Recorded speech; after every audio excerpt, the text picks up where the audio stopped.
What's up everyone, how are you all? Today we are back with another amazing Naruto story. What if Naruto was always ignored, but secretly inherited the will of Kaguya? If you enjoy, then please like, share and do comments. And also check the description box to original creator of this beautiful creation. Okawa-san, Oto-san, can I train with you and Naruto and Mito? Asked a short kid dressed in black trousers with black ninja sandals and a black jacket with white lining over the arms and a couple on the back forming an intricate pattern with a white shirt underneath and an orange whirlpool symbol on the front. He had white hair and amethyst eyes which were seemingly sparkling in anticipation.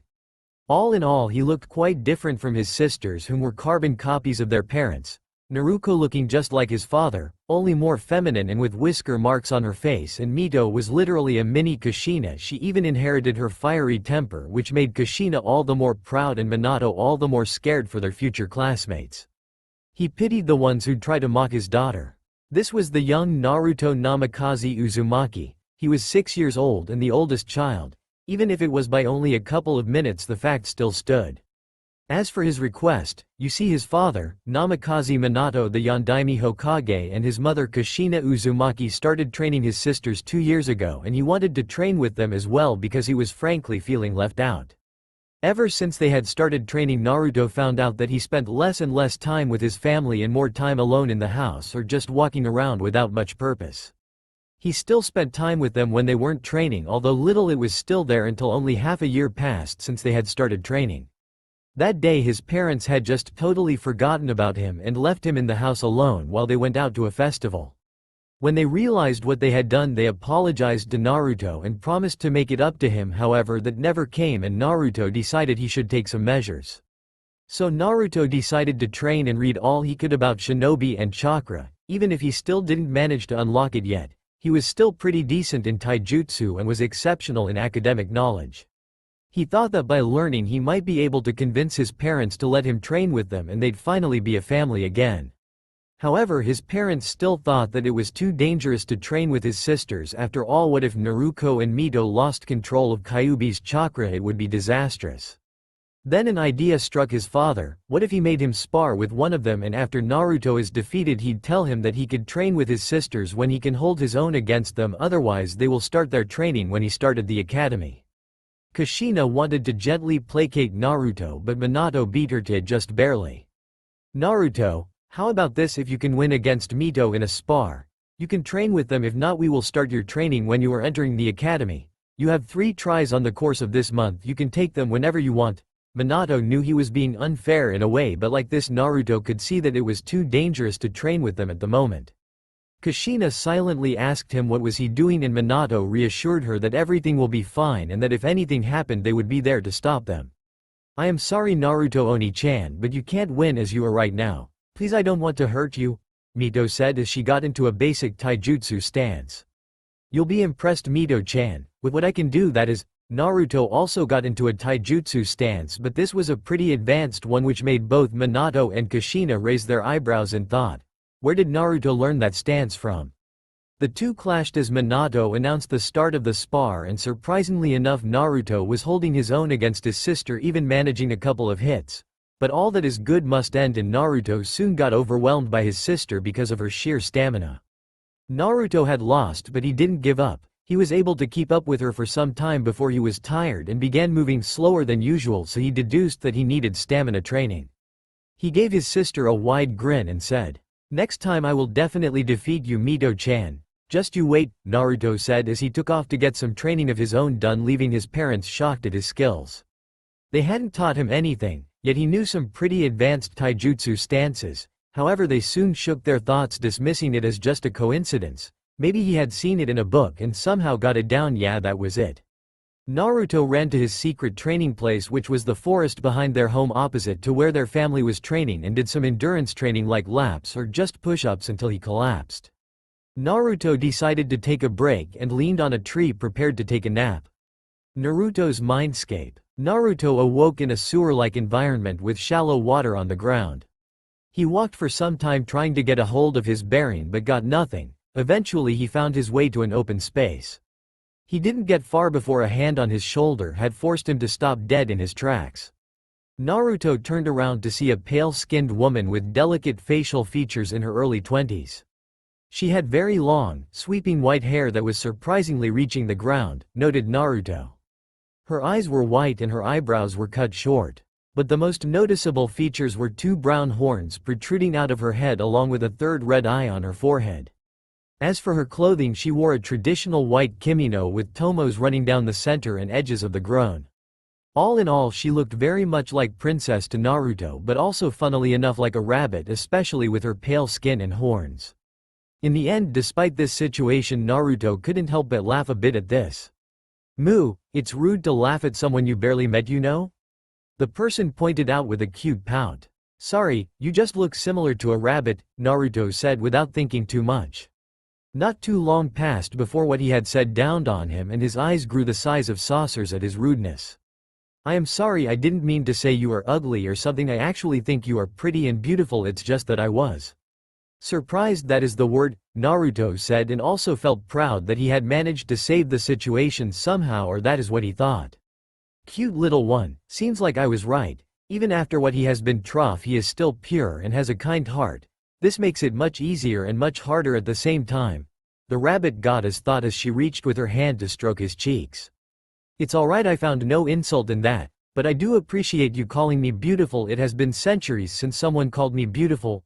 Naruto was a bit uneasy now and also confused. Why was this woman so affectionate to him, and what does she mean by centuries? Was she joking? And even more so, how was all this happening? Last time he remembered he was taking a nap. Where was this? Did he die in his sleep and got to heaven? "Are you a goddess, seeing that I am already dead by the looks of it?" The woman blinked and couldn't help but stifle a giggle at his words. "Hey, I died, what is there so funny?" Reaching a quick conclusion, she decided to make him hers. After all, she would give him a gift, and since no one wanted him, even his parents forgot his existence sometimes. She couldn't understand how was it possible to ignore such little boy when he was so cute and innocent, so why not make him hers? By the looks of it, he will exceed her expectations, and not to mention that the boy just seemed to radiate an aura that felt pleasant to her, even if this was not her true body but just a remnant. She hugged him closely and stroked his hair gently. This startled Naruto, but he quickly settled into it. "Listen well, Naruto-kun. Please don't interrupt me, our time is limited. I will explain everything in one go, alright?" Naruto nodded in consent, and they broke apart with her starting her explanation. "My name is Kaguya Otsutsuki. I was known as the Rabbit Goddess, or the progenitor of chakra. My body is sealed away into the moon. You are currently speaking to half of me. Only half of my chakra was placed into you when you were born 6 years ago by me. As for why I did that, it is simple. I've chosen you as my son. You are to absorb the rest of my chakra and also gain the most powerful dujutsu in history, the Rinne Sharingan. Do not fret, though along with my chakra there will come the knowledge of how to use my powers as well. You may know one of my 2 sons, Hagoromo Otsutsuki, also known to you as the Sage of the 6 Paths." Naruto gaped at this. She was the mother of the one who was rumored to be the one that all clans came from. Even he knew that legend as a child, but still he kept listening, not daring to interrupt her. "Unfortunately, he and my other son Hamura are the ones that sealed me. That leads me to one of my reasons as to why I do this. I wish for you to release me from my prison when you can. But however, beware, as someone or something made itself known as my will. Do not be fooled, that is only a remnant of the sacred tree Shinju who seeks to gather all chakra for himself. That is how I was sealed by my sons, because he tricked them into believing that I was trying to oppress the people by fear, but in truth he was trying to rile them up against me." Kaguya then made a sad smile as she leaned down and kissed him on his forehead. "It seems my time is up. Use my knowledge and power well, my son, and know that no matter what I will always love you." Then she vanished without a trace. As soon as it happened, Naruto's head was flooded with memories and information about chakra, history, and various things that Kaguya thought he might need, but one thing he felt which was prominent was her love for him, her other sons, and surprisingly enough for the world itself. Naruto couldn't help but let a few tears loose on his cheeks as he now knew and saw what his surrogate mother went through. When Naruto looked down, he noticed that his right eye had several concentric rings and 9 tomo, all black with the eye itself red. This Naruto deduced was the Rinne Sharingan his mother spoke of and also bore on her forehead when he had seen her. He now understood where he was in his mind, and his mother had waited for him to come here and meet her so he could get the rest of her chakra. Naruto also understood why he looked so different from his parents. His DNA was different than theirs. And his mother was the first human with chakra, so by extent now he was her son fully, so it was only natural that he looked more like her than his birth parents. He then focused on leaving his mindscape and on the real world. Naruto began waking up. In the forest behind the Namikaze residence, Naruto woke up to see that his real body had undergone some major changes. First was of course the Rinne Sharingan that was present in his right eye, which was neatly covered by his bangs, which leads to the second change. His hair had grown a bit longer, not by much, but it had grown. Similar to Sasuke's one when he is older, only white in color. Another change was that Naruto had grown a couple of centimeters. However, by far the biggest surprise for everyone would be when Naruto would unlock his chakra, which he did with ease. As he did so, a silvery white chakra was released from his body. This was incredible all in all, but his chakra capacity was mind-boggling. It was a couple times higher than a Bijuu's one, but it wasn't malicious, instead it was warm and pleasant despite the overwhelming amount of it. Naruto then stopped releasing chakra and walked towards his home, only to be stopped in his tracks by his parents, who were panicking. Naruto berated himself for not considering that literally everyone who was a shinobi and could feel chakra would sense his one. This place would be packed soon. His parents only looked at him with confusion. Naruto, what happened? Where was that chakra coming from? Minato asked, not even noticing the changes in his son's appearance. His mother didn't fare better either, as she looked left and right for anyone in the vicinity. He really didn't know what to feel. Should he feel insulted and sad that his parents hadn't noticed he looked different than usual, or should he feel thankful that they didn't notice? He opted for something in between, as he answered truthfully, not seeing the point of hiding it anymore. They would notice sooner or later. It was better if only his mother and his father knew about this. At least they'd have the decency to keep it a secret, or hopefully forget about it as they usually do. Sigh, that is somewhat disappointing, Otou-san. That chakra came from me. I would appreciate if you keep it a secret, Naruto said, making his parents confused. Naruto, there was no way that was your chakra. It was at least on par with a high Junin, low Hokage level, Kushina said, not believing his story. Naruto just frowned and decided to just stuff it and have them do whatever they want. Fine, it wasn't mine, believe what you want. I am going to sleep. Good luck on your search. Naruto added the last part sarcastically, knowing that they'd find nothing. No foreign ninja, no spy. Minato raised an eyebrow at this, but focused on the issue ahead and searched for the intruder. But in the end he and Kushina found nothing suspicious and went back, dismissing it as just their imagination. After all, their son, which was only 6 years old, couldn't have that amount of chakra, or so they thought. A few weeks later, Naruto took a walk around the village at night to think about his future actions. My chakra is off the charts, so I can learn pretty much any kind of jutsu I want. My genjutsu is also good if you include my eye. However, without it I have nothing. The most concerning part would be taijutsu. I am barely at academy level with my taijutsu, and I can't force my body because that would be a bad idea. I am still a child after all. My best bet would be to wait until I am older and start training my body. Until then I should learn as many ninjutsus as I can. I have the ones that mother knew, but they are too advanced and would give me away if I use them, especially since many of them require a Kekkei Genkai, and me being able to use them would be like putting a big target on my back saying, here I am breeding stock for Kekkei Genkais. I guess the only Kekkei Genkai that I could reveal is the Mokuton, since I can argue that the Uzumaki are related to the Senju. Such were the thoughts of the young prodigy. He was walking with his mind occupied when someone bumped into him and made him fall on his behind. Naruto silently cursed and looked up to see a ninja that was carrying something, or rather someone, if the muffled screams were anything to go by. He then noticed his hiti, which bore the Kumo symbol on it. He remembered that his father had spoken with his Jiji, one of the few persons who actually paid any attention to him, about a Kumo representative which would be staying in the village. Damn it, brat, now I have to kill you for what you saw, the man stated, pulling his kunai, only to be shocked when Naruto performed a jutsu that would scare him to the core. Mokuton. Jubaku Isu, lit wood release. Tree bind flourishing burial. As soon as he finished, the Kumo nin was bound by tree roots, unable to move. Naruto gently freed Hinata from her bindings and checked if she was alright. The poor girl had been probably kidnapped for her Kekkei Genkai by the looks of it. She is Hyuga, that nin was probably after her Byakugan, so they are the ones who have gotten mother's eyes. The girl just looked at him a bit scared and Naruto saw that, so he smiled broadly to reassure that he won't try to harm her in any way. I am Uzumaki Naruto, sorry I scared you, I didn't mean to. I only wanted to help. The girl blushed slightly at his straightforwardness but managed to recover after a few seconds. My name is Hyuga Hinata de, thank you for saving me.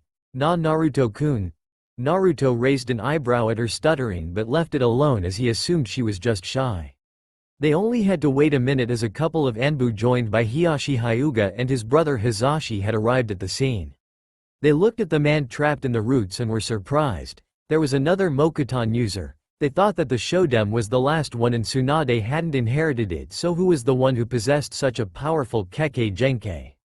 Fortunately for them, their shock was concealed by their masks, and for Hiyashi and Hizashi it was normal for them to have emotionless faces, so hiding their emotion was easy. When they realized it was a 6-year-old boy, and by the looks of it he was the Hokage's son. Naruto-kun, we will have to take you to your father for this. He will want to know. The Anbu had a feminine voice and wore a cat mask over her face. Sigh, fine, let's go. See you later, Hinata. Naruto waved as he left with the Anbu woman, leaving the other two Anbu to bring the diplomat to their Hokage, after they released him from his prison, of course. They arrived at the Hokage tower pretty fast and were now in front of the doors leading to his personal office. Hokage-sama, I have some new information for you, can I enter? The woman asked and got a "come in" from within the room. Minato noticed the young boy who was with her and raised his eyebrow at the woman. Cat, why is my son here? Minato asked, confused at the presence of his own son. Hokage-sama, the information regards your own son Naruto. We found him with the Hyuga heiress when we were searching for her after she was kidnapped. When we found them, the perpetrator, which was the Kumo diplomat, was trapped by roots in what looked like a tree. I suspect that Naruto has the wood release Kekkei Genkai, so I brought him here. That is all, sir, Cat reported, making Minato wide-eyed when he heard the words wood release and Naruto. He turned to his son and looked at him impassively. Is it true, Naruto-kun? Did you use the wood release on that spy? Minato asked his son, who shrugged like it was nothing. Yes, I did. When I realized he had kidnapped Hinata, I immobilized him with a wood release jutsu. Is that a problem, Hokage-sama? Minato flinched a bit when he heard his son call him Hokage-sama, but let it go as he assumed he was just showing him his respect for his position. No, this is actually good, for the village at least. Cat, who else saw this? Minato asked his Anbu. Minato was slightly surprised to see a 6-year-old perform an advanced ninjutsu like that without much difficulty. Something was definitely wrong. Boar, monkey, Hiyashi and Hizashi Hyuga, and I presume the heiress as well, Cat reported without a flaw, knowing very well what the Hokage intended to do. Bring them to me. Also, as of now this is to be an S-rank state secret. You will tell no one about this, understood, Cat? Yes, Hokage-sama. Cat left, leaving only the father-son pair in the room. Why didn't you tell me about this, Naruto? Minato asked, somewhat hurt that his son was keeping things from him and their family. You'd never believe me if I told you, Otou-san. Besides, does it really matter? I will only use this when I really have to, as it drains too much chakra from me. Naruto lied, conveniently not wanting him to know that he could actually make an entire forest without breaking a sweat. That would be troublesome. Somewhere a small Nara kid sneezed.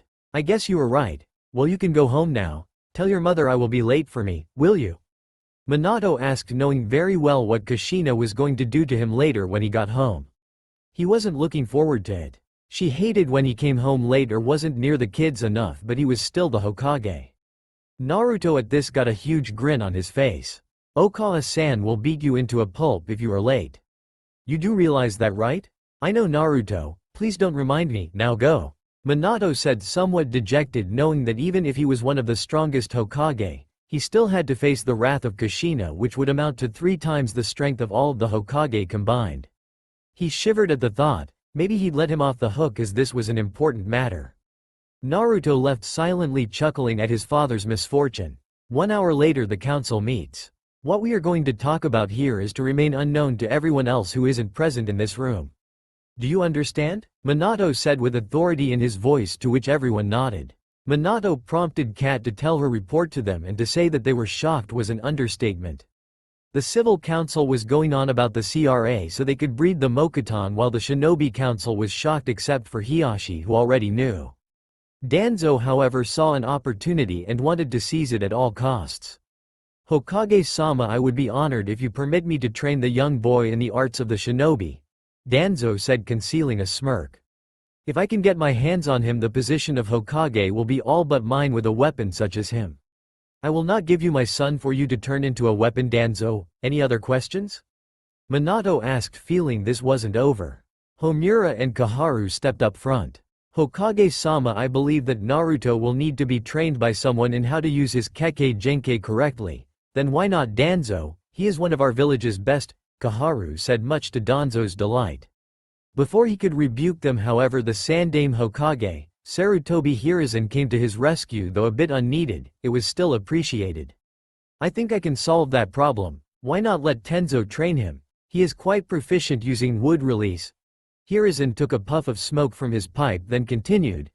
"Besides, the boy is only 6 years old. You are asking a bit too much from him. I suggest we let Tenzo gradually teach him what he needs over the years, starting from now." Hiruzen finished making the two nod in agreement, and Danzo angry at him.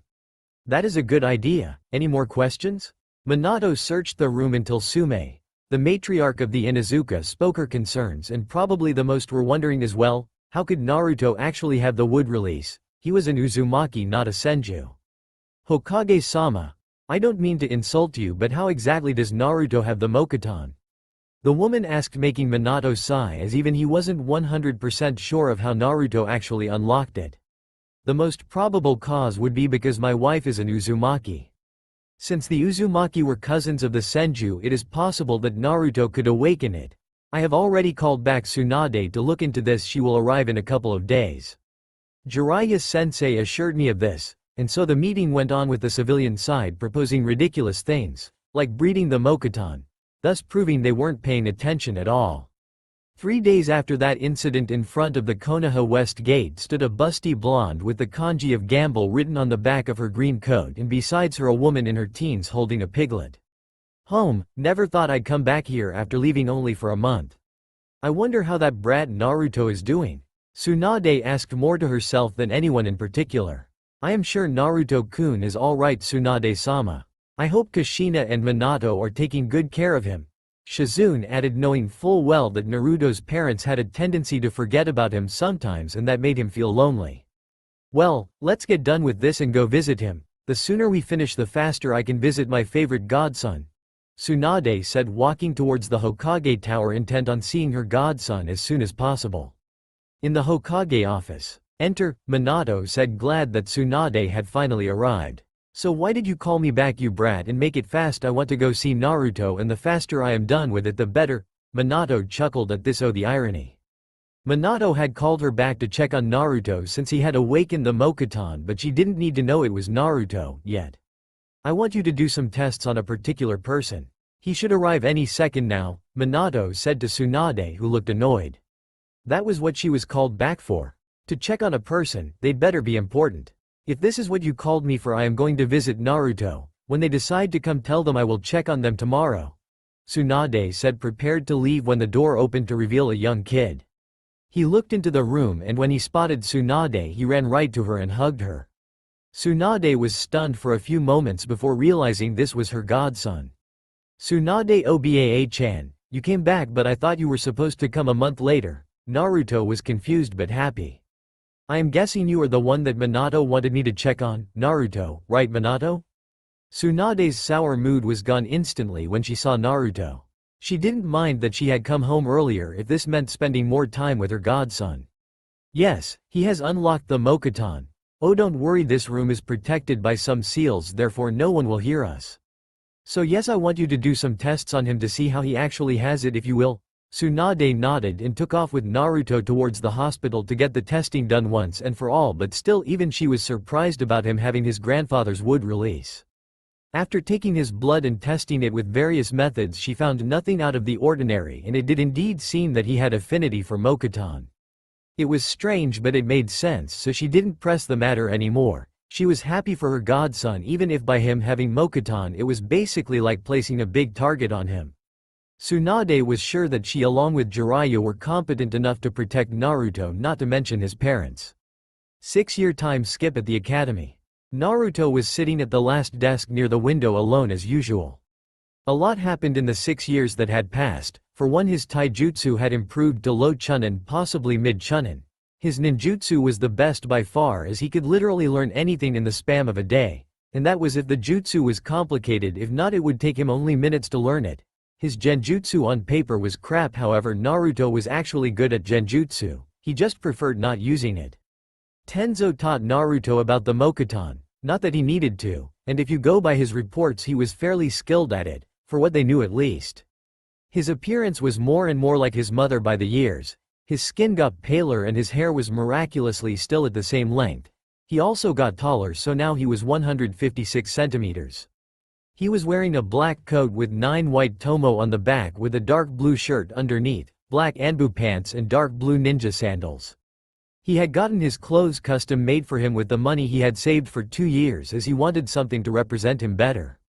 It had been expensive, but it was worth it in the end, as the outfit fit him like a glove, and he had gotten a deal from the owner to make him a couple of duplicates in larger sizes for when he was older. His family situation was pretty much the same, everyone basically forgetting about him most of the time, which didn't surprise him that much, but he just let them be because, frankly, he stopped caring a long time ago. After all of this, he still didn't hate them. No, he still loved them. Naruto just gave up on trying to make them see him, that is all. Now on the day of the graduation he stood awaiting his turn, tuning out the formalities and everything Iruka was saying until the time came to call the students to take their test. Naruto heard the names of some of his colleagues who were from clans such as Nara, Akamichi, Yamanaka, Hyuga and so on. Naruto didn't care that much for making friends or getting Rookie of the Year or girls. He had one goal and one only. For that he only needed to graduate, not to be top of the class or make friends. The only people he actually talked to when they talked to him were Hinata or his sisters, the latter a little bit more forced. He also frequently napped during the classes, which irked Iruka to no end, but when he'd ask Naruto a question about it he'd surprisingly know more than the book said. A good example of this was when Iruka had asked him what a dojutsu is. Flashback: no jutsu. Iruka had caught Naruto sleeping during his class yet again and decided to teach him a lesson. Naruto, he screamed at the top of his lungs, unconsciously activating his big head no jutsu, which made the students laugh at Naruto for being scolded again. Naruto just yawned, looking at his sensei like he was bored out of his mind. What the hell does he want now? I was having a nice dream and he had to wake me up, tisk. What is it, Iruka-sensei? Naruto asked, clearly uninterested in what his sensei was teaching. Naruto, since you slept while I was talking, that means you know about dojutsus and what they are, so why don't you enlighten us? Iruka inwardly praised himself for finally getting the brat with something he surely wouldn't know. Dojutsus were taught only in clans and basic knowledge would be given only in the academy. Sigh, do I have a choice? Naruto asked, only to get an angry look from his teacher. Fine, I get it.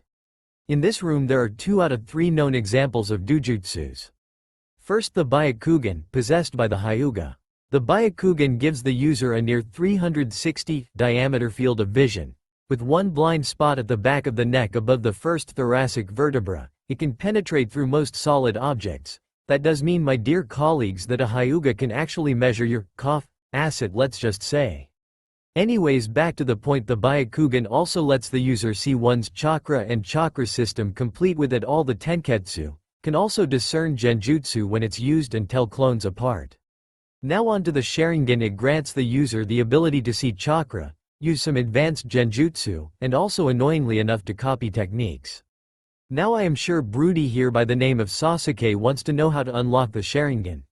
Well, that is easy enough. You just need to undergo an emotional trauma strong enough and it will unlock itself. At this, students paled. Now do you want to know something cool, Sasuke? Sasuke grunted, and so Naruto took it as a, what do you know about Sharingan? You are just an outsider. Sasuke, you are so cold. Fine, I will give you some information for your clan. Naruto chuckled at this, knowing full well their reaction at what he is going to say. Now there is another level to the Sharingan aside from gaining 3 tomo. The Sharingan can evolve into Mangekyo Sharingan. However, to do that you have to experience such a trauma that is not worth it. The best way to unlock it is to either kill or see a person dear to you die and blame yourself for it. In my opinion, it isn't worth it as you can't really use it too much because you will go blind from using it too often. There is a cure, of course. Swap your eyes with another one's with a Sharingan and Tadam. You will get Eternal Mangekyo Sharingan. Use it to your will without going blind. Sasuke, your clan should guard their secrets closer. I've heard all this when I was walking from two very talkative Uchihas. Won't give you their name partially because I can't, and even if I knew I wouldn't really. The students were shocked. Some even puked, even Iruka was speechless. Of course Naruto hadn't really lied about hearing two talkative Uchihas, but he didn't specify that it was his father and one of his friends. Now that is all. Thank you Naruto for your answer, it was splendid, Iruka said before Hinata had asked. What is the third one, Naruto-kun? Hinata was blushing madly, but she was curious about what her crush meant about 3 dojutsus, and he had enumerated 2 of them, so she wanted to know about the third naturally. As expected from Hinata-chan, she noticed. Hinata blushed even more at the addition of "chan" at her name. Indeed, I said in this room there are 2 out of 3 known dojutsus, the Sharingan and Byakugan, however the third dojutsu puts those 2 to shame. This made Sasuke scream in outrage. A dojutsu better than the Sharingan? What was the Dobi talking about? While Iruka just raised an eyebrow at this, not knowing where he was going with this. What do you mean, Naruto? Asked Iruka, genuinely curious. Well, simple, Iruka-sensei. The third dojutsu is known as the Rinnegan. Not many know about it since it is supposedly only a legend. Their nickname is the Eyes of God, and for a good reason too. The Sage of the 6 Paths possessed the Rinnegan, which of course is also a legend. I don't know that much about the Rinnegan, just bits and facts really. Stuff like it grants the user all affinities known: water, fire, earth, wind, lighting, and even gravity. They really are the eyes of God in a sense, but as I said, they're only a legend because no one has ever seen them ever, so it is basically a myth. No need to concern yourself, Sasuke, your precious Sharingan is fine, it is still tied with the Byakugan. That is all I had to say, sensei. Now I will resume my sleep if you will. Good night. And with that, Naruto fell asleep once again, leaving an angry Sasuke behind with his fan club angry at him as well, while the rest were surprised at the information Naruto possessed. Flashback: no jutsu release. After that, he was called in by his father for a meeting with the 2 heads of the clans, and he had to explain from where he knew all that information. Naruto had said that he just heard some people talk about it and the rest was from books. Which wasn't entirely a lie. He had learned about them from books and the rest he did heard from someone, so it was the truth, only not all of it. Then he heard his name being called. Naruto Namikaze Uzumaki. He got up and went in to take the test, intent on finishing fast, then go home for some training to expand his chakra levels. First perform Kawarimi no Jutsu. Naruto replaced himself with a log just before the kunai had hit him. Good, now make a clone, or how many you can make, Iruka said, looking at Naruto expectantly. Kage Bunshin no Jutsu. Naruto made 4 clones of himself and dispelled them when the teacher gave him the okay. Congratulations, you pass. Take your hiti and wear it proud. Naruto wrapped it around his left arm and turned to leave when he was stopped by Iruka's voice. Naruto, where did you learn to make Kage Bunshins? Iruka had asked, since this was considered a B-rank technique, yet Naruto made 4 shadow clones with ease. I learned it when I saw Mito and Naruto do it, so I just copied the hand signs. If I have to say though, I can probably make 10 shadow clones without collapsing. More would be too much for me. Iruka looked at his student impressed. To be able to make 10 shadow clones was nothing to laugh at, especially when you were only a fresh genin. Nice job, Naruto, you must have good chakra reserves to able to keep so many clones. Even I would be hard-pressed to maintain that many, Iruka said with pride in his voice. Thanks, Iruka-sensei, I will take my leave now. A good day to you both. And with that he took his leave, leaving the 2 teachers do their job. Naruto of course had lied about being able to make only 10 shadow clones. With his reserves he could probably make thousands and feel nothing, but they didn't need to know that. Later in the meeting room. So today we are here to decide the team arrangements, Minato stated, looking at the people seated around. On his left was Sarutobi Hiruzen the Sandame, and on his right was Kushina his wife, while across them stood Hitaki Kakashi, Yuhi Kurenai and Sarutobi Asuma. Let's start with the easy ones first. First, Ino, Shikamaru and Choji will be Team 10 under Asuma. This is an information control and interrogation team. Said person was smoking lazily and just gave a nod in approval. Next will be Team 9, but that is still in rotation, so Team 8 compromising of Hyuga Hinata, Inazuka Kiba, Aburame Shino. This team serves as reconnaissance and information gathering, so I think Kurenai is the best for this. Any complaints? Minato asked, only to be met by silence. I will be glad to teach them, Hokage-sama. The Genjutsu mistress broke the silence, and now it was down to 2 more teams. Team 7 will be comprised of Naruto, Mito, Uchiha Sasuke and Haruno Sakura. At this everyone raised an eyebrow, most because 4 genins in a cell was unheard of, while some, mainly Hiruzen, Kakashi and a certain Anbu, thought that Minato was forgetting something but chose not to say anything for the moment. Let me explain my decision. This will be our front line and assault team, since we have my daughters who are powerhouses because of the Kyuubi, Uchiha Sasuke, who will more than surely unlock the Sharingan and become a ninjutsu specialist, and lastly Haruno Sakura, who has almost perfect chakra control, which has the potential of becoming a great medic ninja. As for their sensei, Kakashi will take that job, and Kushina, since he will need some help and she is familiar with the two. Hiruzen had enough and decided to voice his concerns. Minato, what about your son, Naruto? The old man asked, narrowing his eyes at him. Sigh, let me get to it, sensei. Naruto, due to his special circumstances, will have Yamato as his sensei. I know Naruto is slacking off in every department, however I also saw him training with Yamato and I have to say he is more than suited to work with him. They would make a great team, Minato concluded, while Hiruzen smiled, happy that Minato hadn't forgotten about his own son. Are you sure he can handle missions with Yamato, Hokage-sama? From what I heard, he was dead last in the academy and barely passed. Kurenai asked, concerned for the kid but also a bit surprised that the Hokage would show such blatant favoritism for his own son. To her surprise, it was Hiruzen who spoke in the boy's defense, not Minato. Kurenai, I don't think you know enough about Naruto to say that.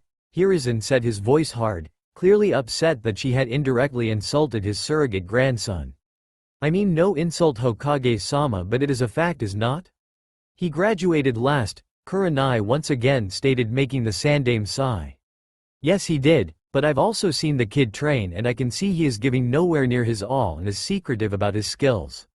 A good thing to do. Also, I have heard an interesting report a couple years ago from a certain academy teacher named Amino Aruka. Minato knew where he was going with it and smiled at the memory. Want to hear it? Everyone besides Minato and Kushina nodded. Okay, I will tell you about it in a short summary since time is of the essence. To put it short, the kid knew more about dujutsus than the academy ever taught and knew information about the Sharingan that even the Uchiha didn't. He also knew the weakness of the Byakugan. This made everyone's jaws drop to the floor. How is this possible? Asked Kakashi, confused. He knew almost all there was to know about the Sharingan, despite all that Naruto knew more than the Uchiha and himself knew? That wasn't possible. To this day we don't know how he gathered the information. However, the facts he listed about the Sharingan were proven after some time, and I am pretty sure the ones about the Byakugan were accurate as well. However, most mind-boggling is how Naruto knew about something that I am willing to bet no one in this room knows. Kakashi stared wide-eyed at him along with the others. The notion of a kid knowing something about dujutsus that even they don't, that was a good joke. Don't joke about it, Sandaime-sama. Hiruzen got a wide grin at this and decided to profit a bit from this. How about a bet, Kakashi-kun? Proposed the older Kage. Name the stakes, Sandaime-sama. Kakashi said, confident enough in his knowledge about the Sharingan and Byakugan and dujutsus in general. If you win, you never get to do the mission. Catch the missing cat, Tora. Kakashi nodded enthusiastically while Kushina prayed he knew what Hiruzen was about to say, knowing full well how dreadful it was to catch that cat. However, if I win, I get all the Icha books that I don't have from your collection. Minato's sweat dropped at this while the rest face-palmed. Kakashi, however, nodded, albeit a bit reluctant. Fine, have you ever heard of the Rinnegan? Kakashi looked at him puzzled. What was that? Was it a dujutsu? Or was he just making it up? I've never heard of it, Sandaime-sama. Is it a dujutsu? Kakashi asked, knowing that he had doomed his collection, but he'd mourn that later or hide it depending if he could or couldn't. Now his curiosity took the better of him. Looks like I won. You owe me 3 Icha books, Kakashi-kun. Kakashi paled at this and hung his head down. The Rinnegan is a dojutsu rumored to be possessed by the Sage of the Six Paths. According to Naruto, it grants control over all elements plus gravity. Also, from what we asked when he came in, apparently the Rinnegan, he theorized, forms when an Uchiha and a Senju mix, therefore the lack of one, though he did say that an Uzumaki could work as well instead of a Senju. Apparently the chance of unlocking this dojutsu is 1 in a million and you need to go through extreme trauma for it to awaken. Of course all of this is his theory, but it is a viable one nonetheless. Now dear Kurenai, do you still think Naruto can't handle missions with Yamato? The old man had a smirk on his face while the rest were gobsmacked at the revelation. Regarding that, I wish for Naruto to take his test along Team 7 if possible. Kakashi, Kushina, the two nodded in acknowledgement. And with that they went on with the team assignments. Next day at the academy, Naruto was staying in the back as usual, waiting for his name to pop up in one of the teams. Team 7 is Naruto Namikaze Uzumaki, Mito Namikaze Uzumaki, Uchiha Sasuke. The two were happy to be placed in the same team, while Sasuke just thought that it was better this way since they wouldn't drag him down, while a certain pink-haired Bonch Air girl screamed along with others until another name popped up. And Haruno Sakura, your sensei, is Hitaki Kakashi and Uzumaki Kushina.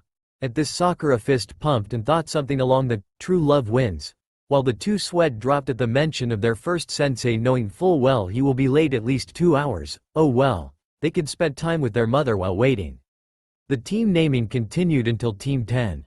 Naruto, thinking he had been left out, turned to leave until Iruka spoke. Naruto Namikaze Uzumaki, your sensei is Yamato.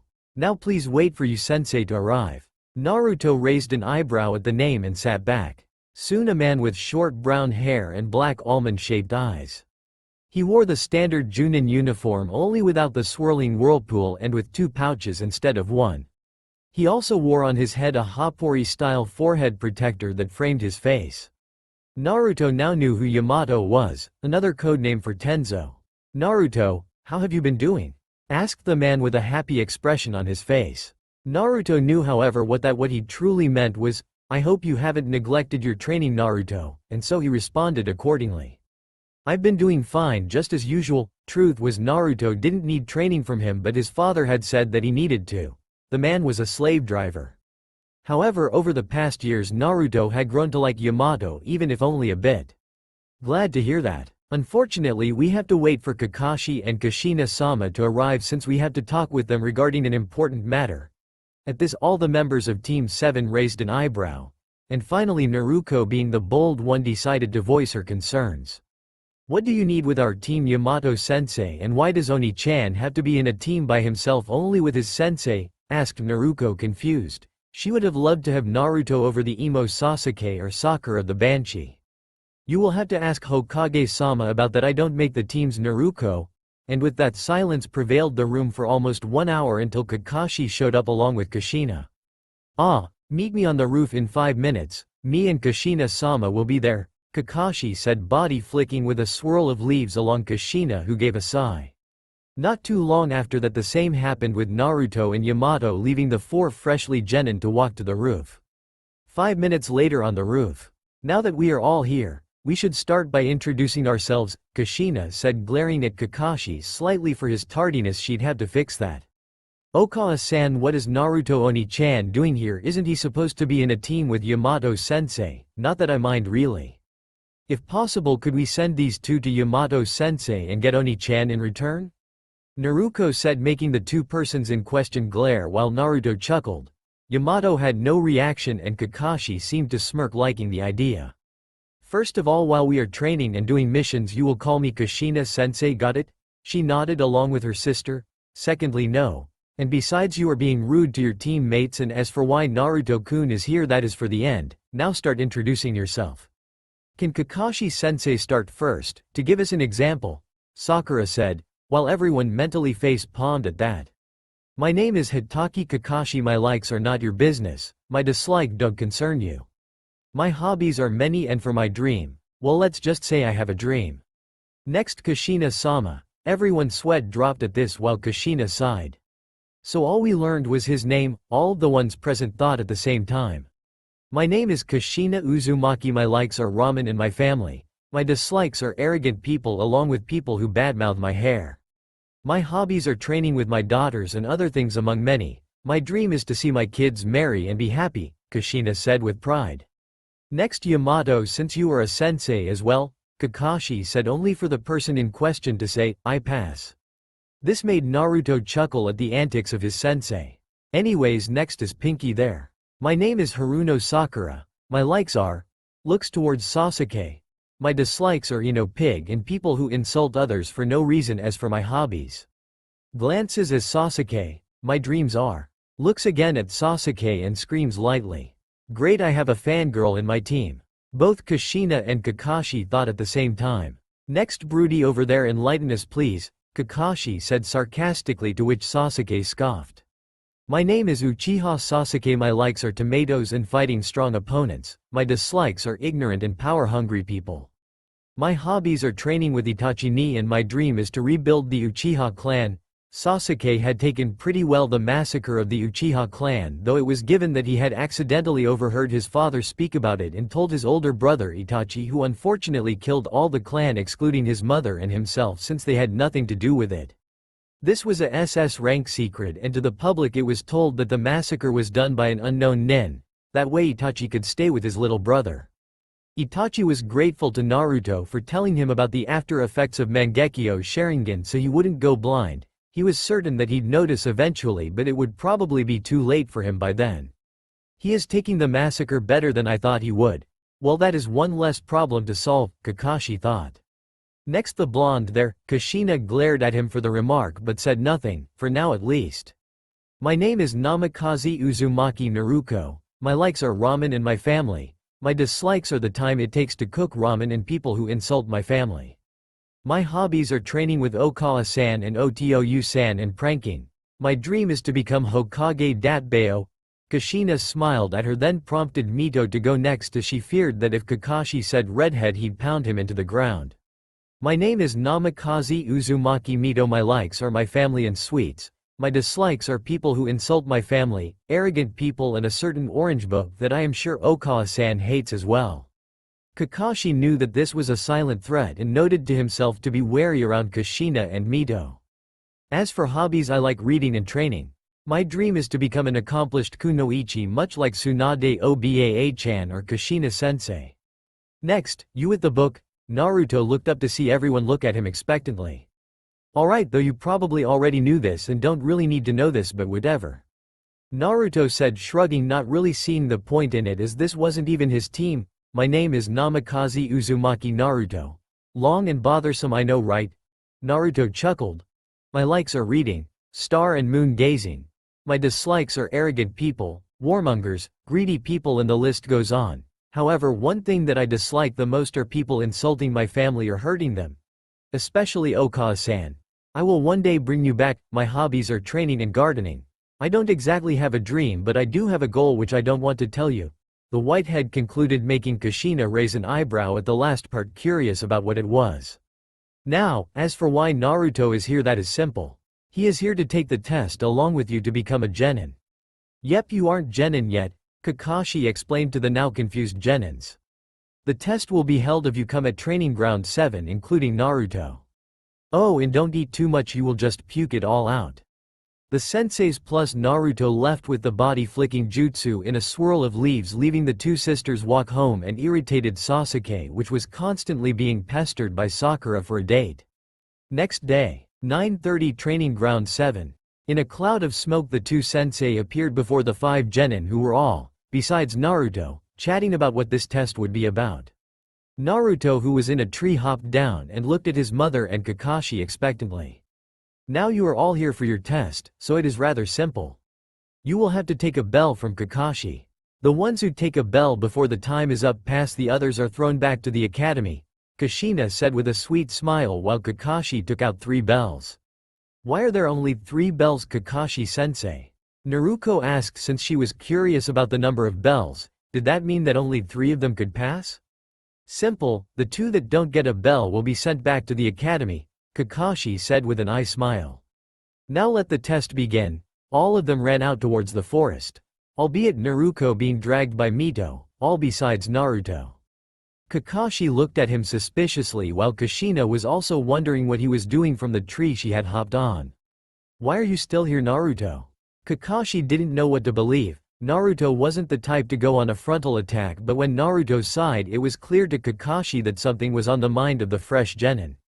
"Aren't you a bit cruel, Kakashi-sensei and Kushina-sensei?" Naruto asked with a small smile gracing his lips.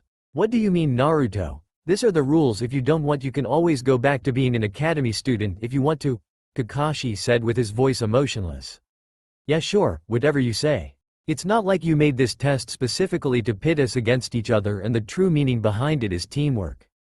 Please, Kakashi-sensei, it's obvious, and besides you can't beat me in a ninjutsu battle or a genjutsu one for that matter. Not even with that eye of yours," Naruto said, making both Kushina and Kakashi shocked at how the boy had realized the true meaning behind the test. However, something was wrong. If he knew, why didn't he told his other teammates and try cooperating with them? Also, why did he say he could win against him in a ninjutsu battle? He had copied numerous jutsu and a genin hoped to defeat him. Yeah, sure. Then why not tell your teammates as well? Kakashi questioned the boy in front of him. Simple, Mito-chan already knows, and Naruto smirked. "I want to fight you, Kakashi-sensei, and this is the perfect opportunity. You might want to use that eye of yours. This will get ugly," Naruto said, making the necessary signs for a fire jutsu. Kakashi widened his eye at this. Elemental manipulation was a chunin skill, not a newly graduated genin one. Kaden. Karyu Enden. Lit fire release. Fire dragon flame bullet. A huge fire dragon sped towards Kakashi, who had to make quick hand signs for a water jutsu. Sweden. Suiryuden no jutsu. Lit water style. Water dragon bullet jutsu. The jutsus clashed, canceling each other, but before long Naruto made hand signs for a wind jutsu by the looks of it. Futon. Daitopa, wind release. Great breakthrough. Kakashi was taken by surprise by this and had to use Kawarimi no jutsu, but when he looked down, Naruto was gone. Shrugging it off, as he checked the bells which were still there, he went on to place a genjutsu on Sakura, then fight Mito and Naruto, and lastly bury the poor Uchiha with an earth jutsu. Suddenly the alarm clock beeped, signaling the end of the test. All of the genin, including Naruto, rounded up, joined by Kakashi and Kushina. "You all didn't take a bell, therefore you all fail. However, I will give you a chance to redeem yourself later," Kakashi said, planning to tie up Naruto and Naruto to the posts and see if they actually help them or leave them like that. "What do you mean, Kakashi-sensei? I say we passed," Naruto said, flashing a pair of 3 bells out in the open, shocking everyone present. "What? When? How?" Kakashi blurted out. "Simple, that wind jutsu was just something to direct you where I wanted to.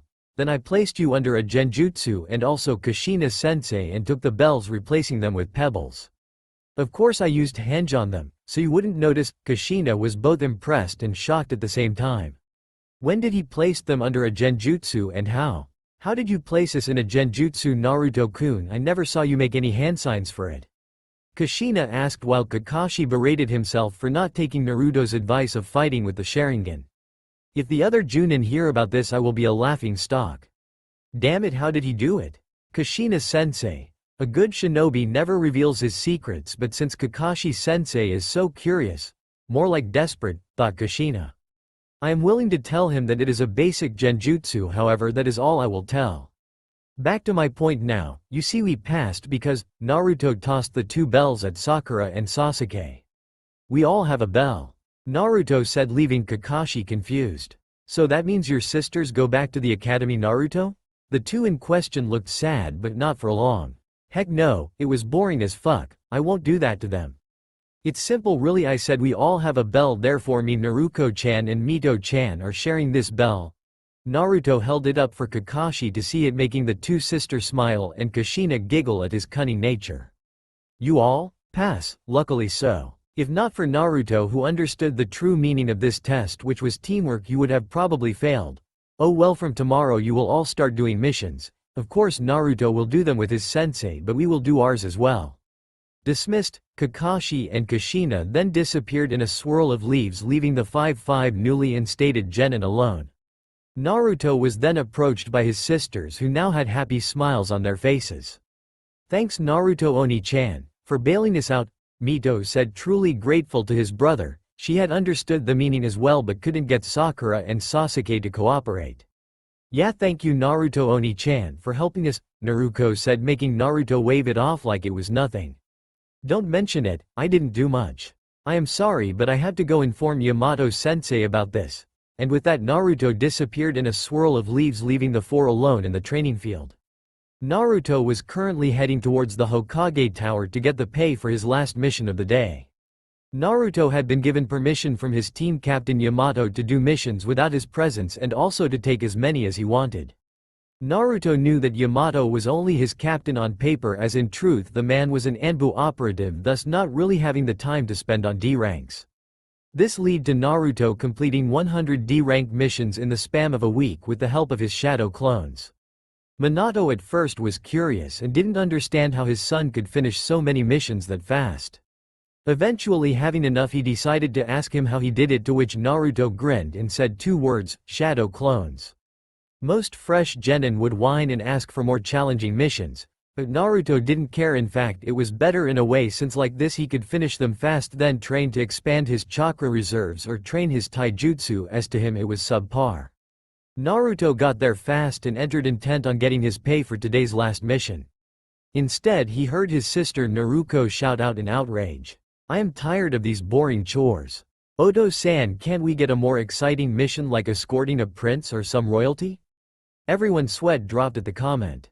Naruko, everyone has to do a certain number of D ranks before their sensei thinks they are ready for a C rank. Minato sighed, knowing he was going to get a headache from the council for what he was going to say next, but continued anyway. "However, since you performed the minimum of D rank missions, I am willing to give you a C rank that just came in, if Kakashi approves, of course." Minato finished, making the fresh genin look at Kakashi expectantly.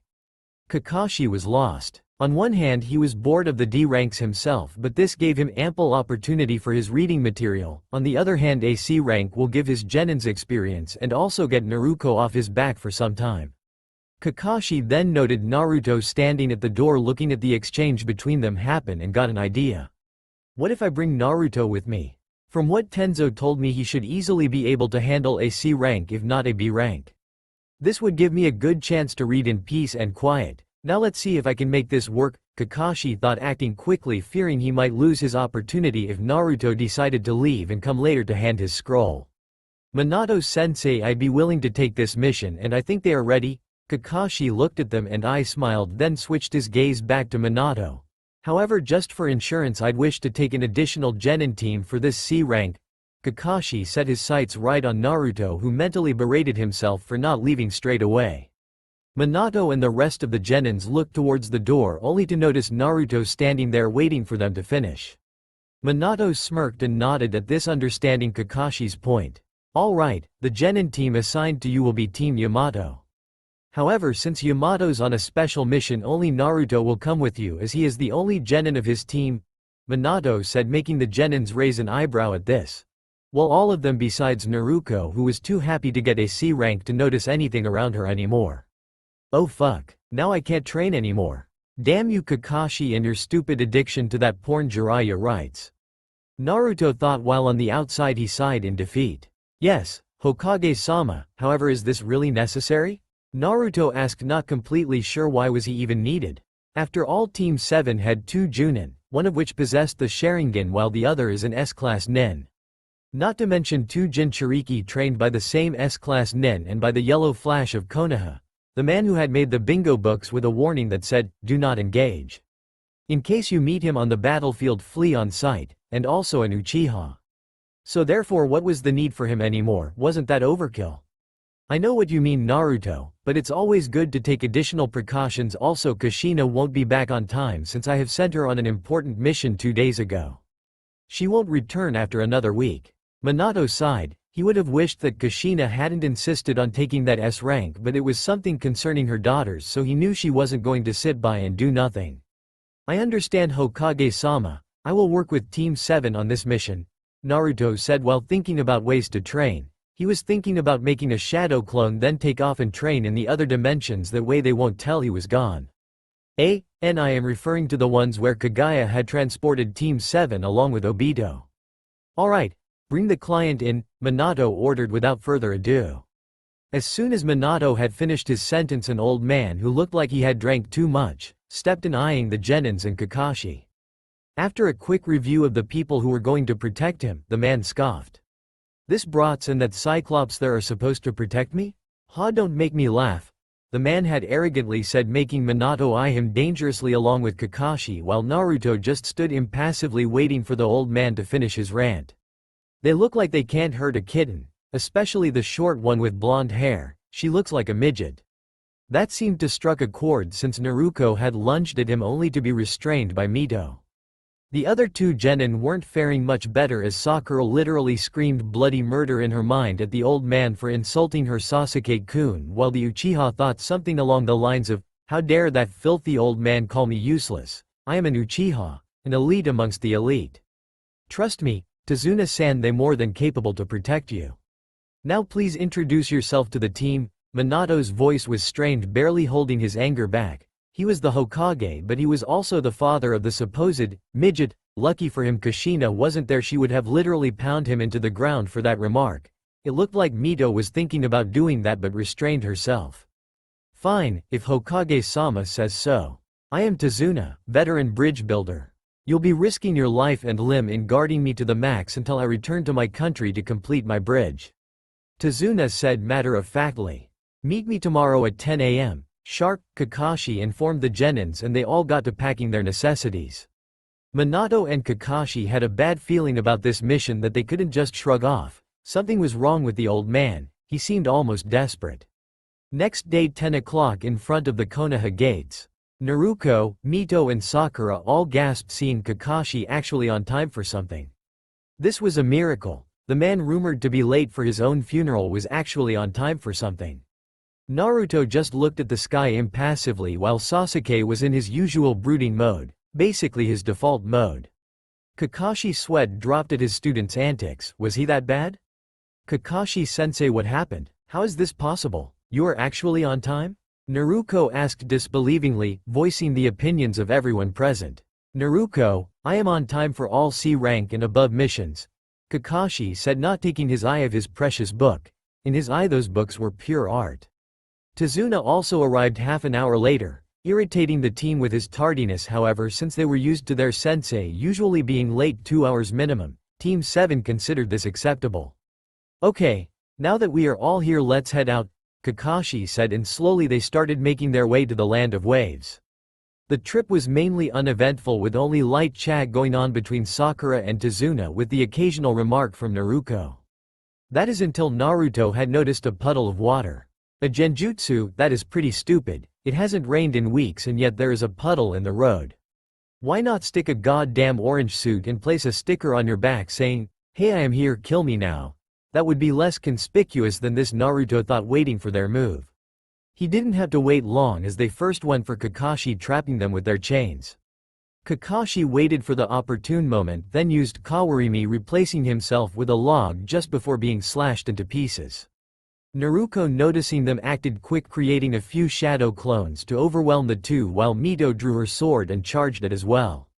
The two fought quite well as a team, knowing when to strike. Naruto, knowing her sister would follow in, had created those clones to keep the two at bay, while Mito either killed or immobilized them.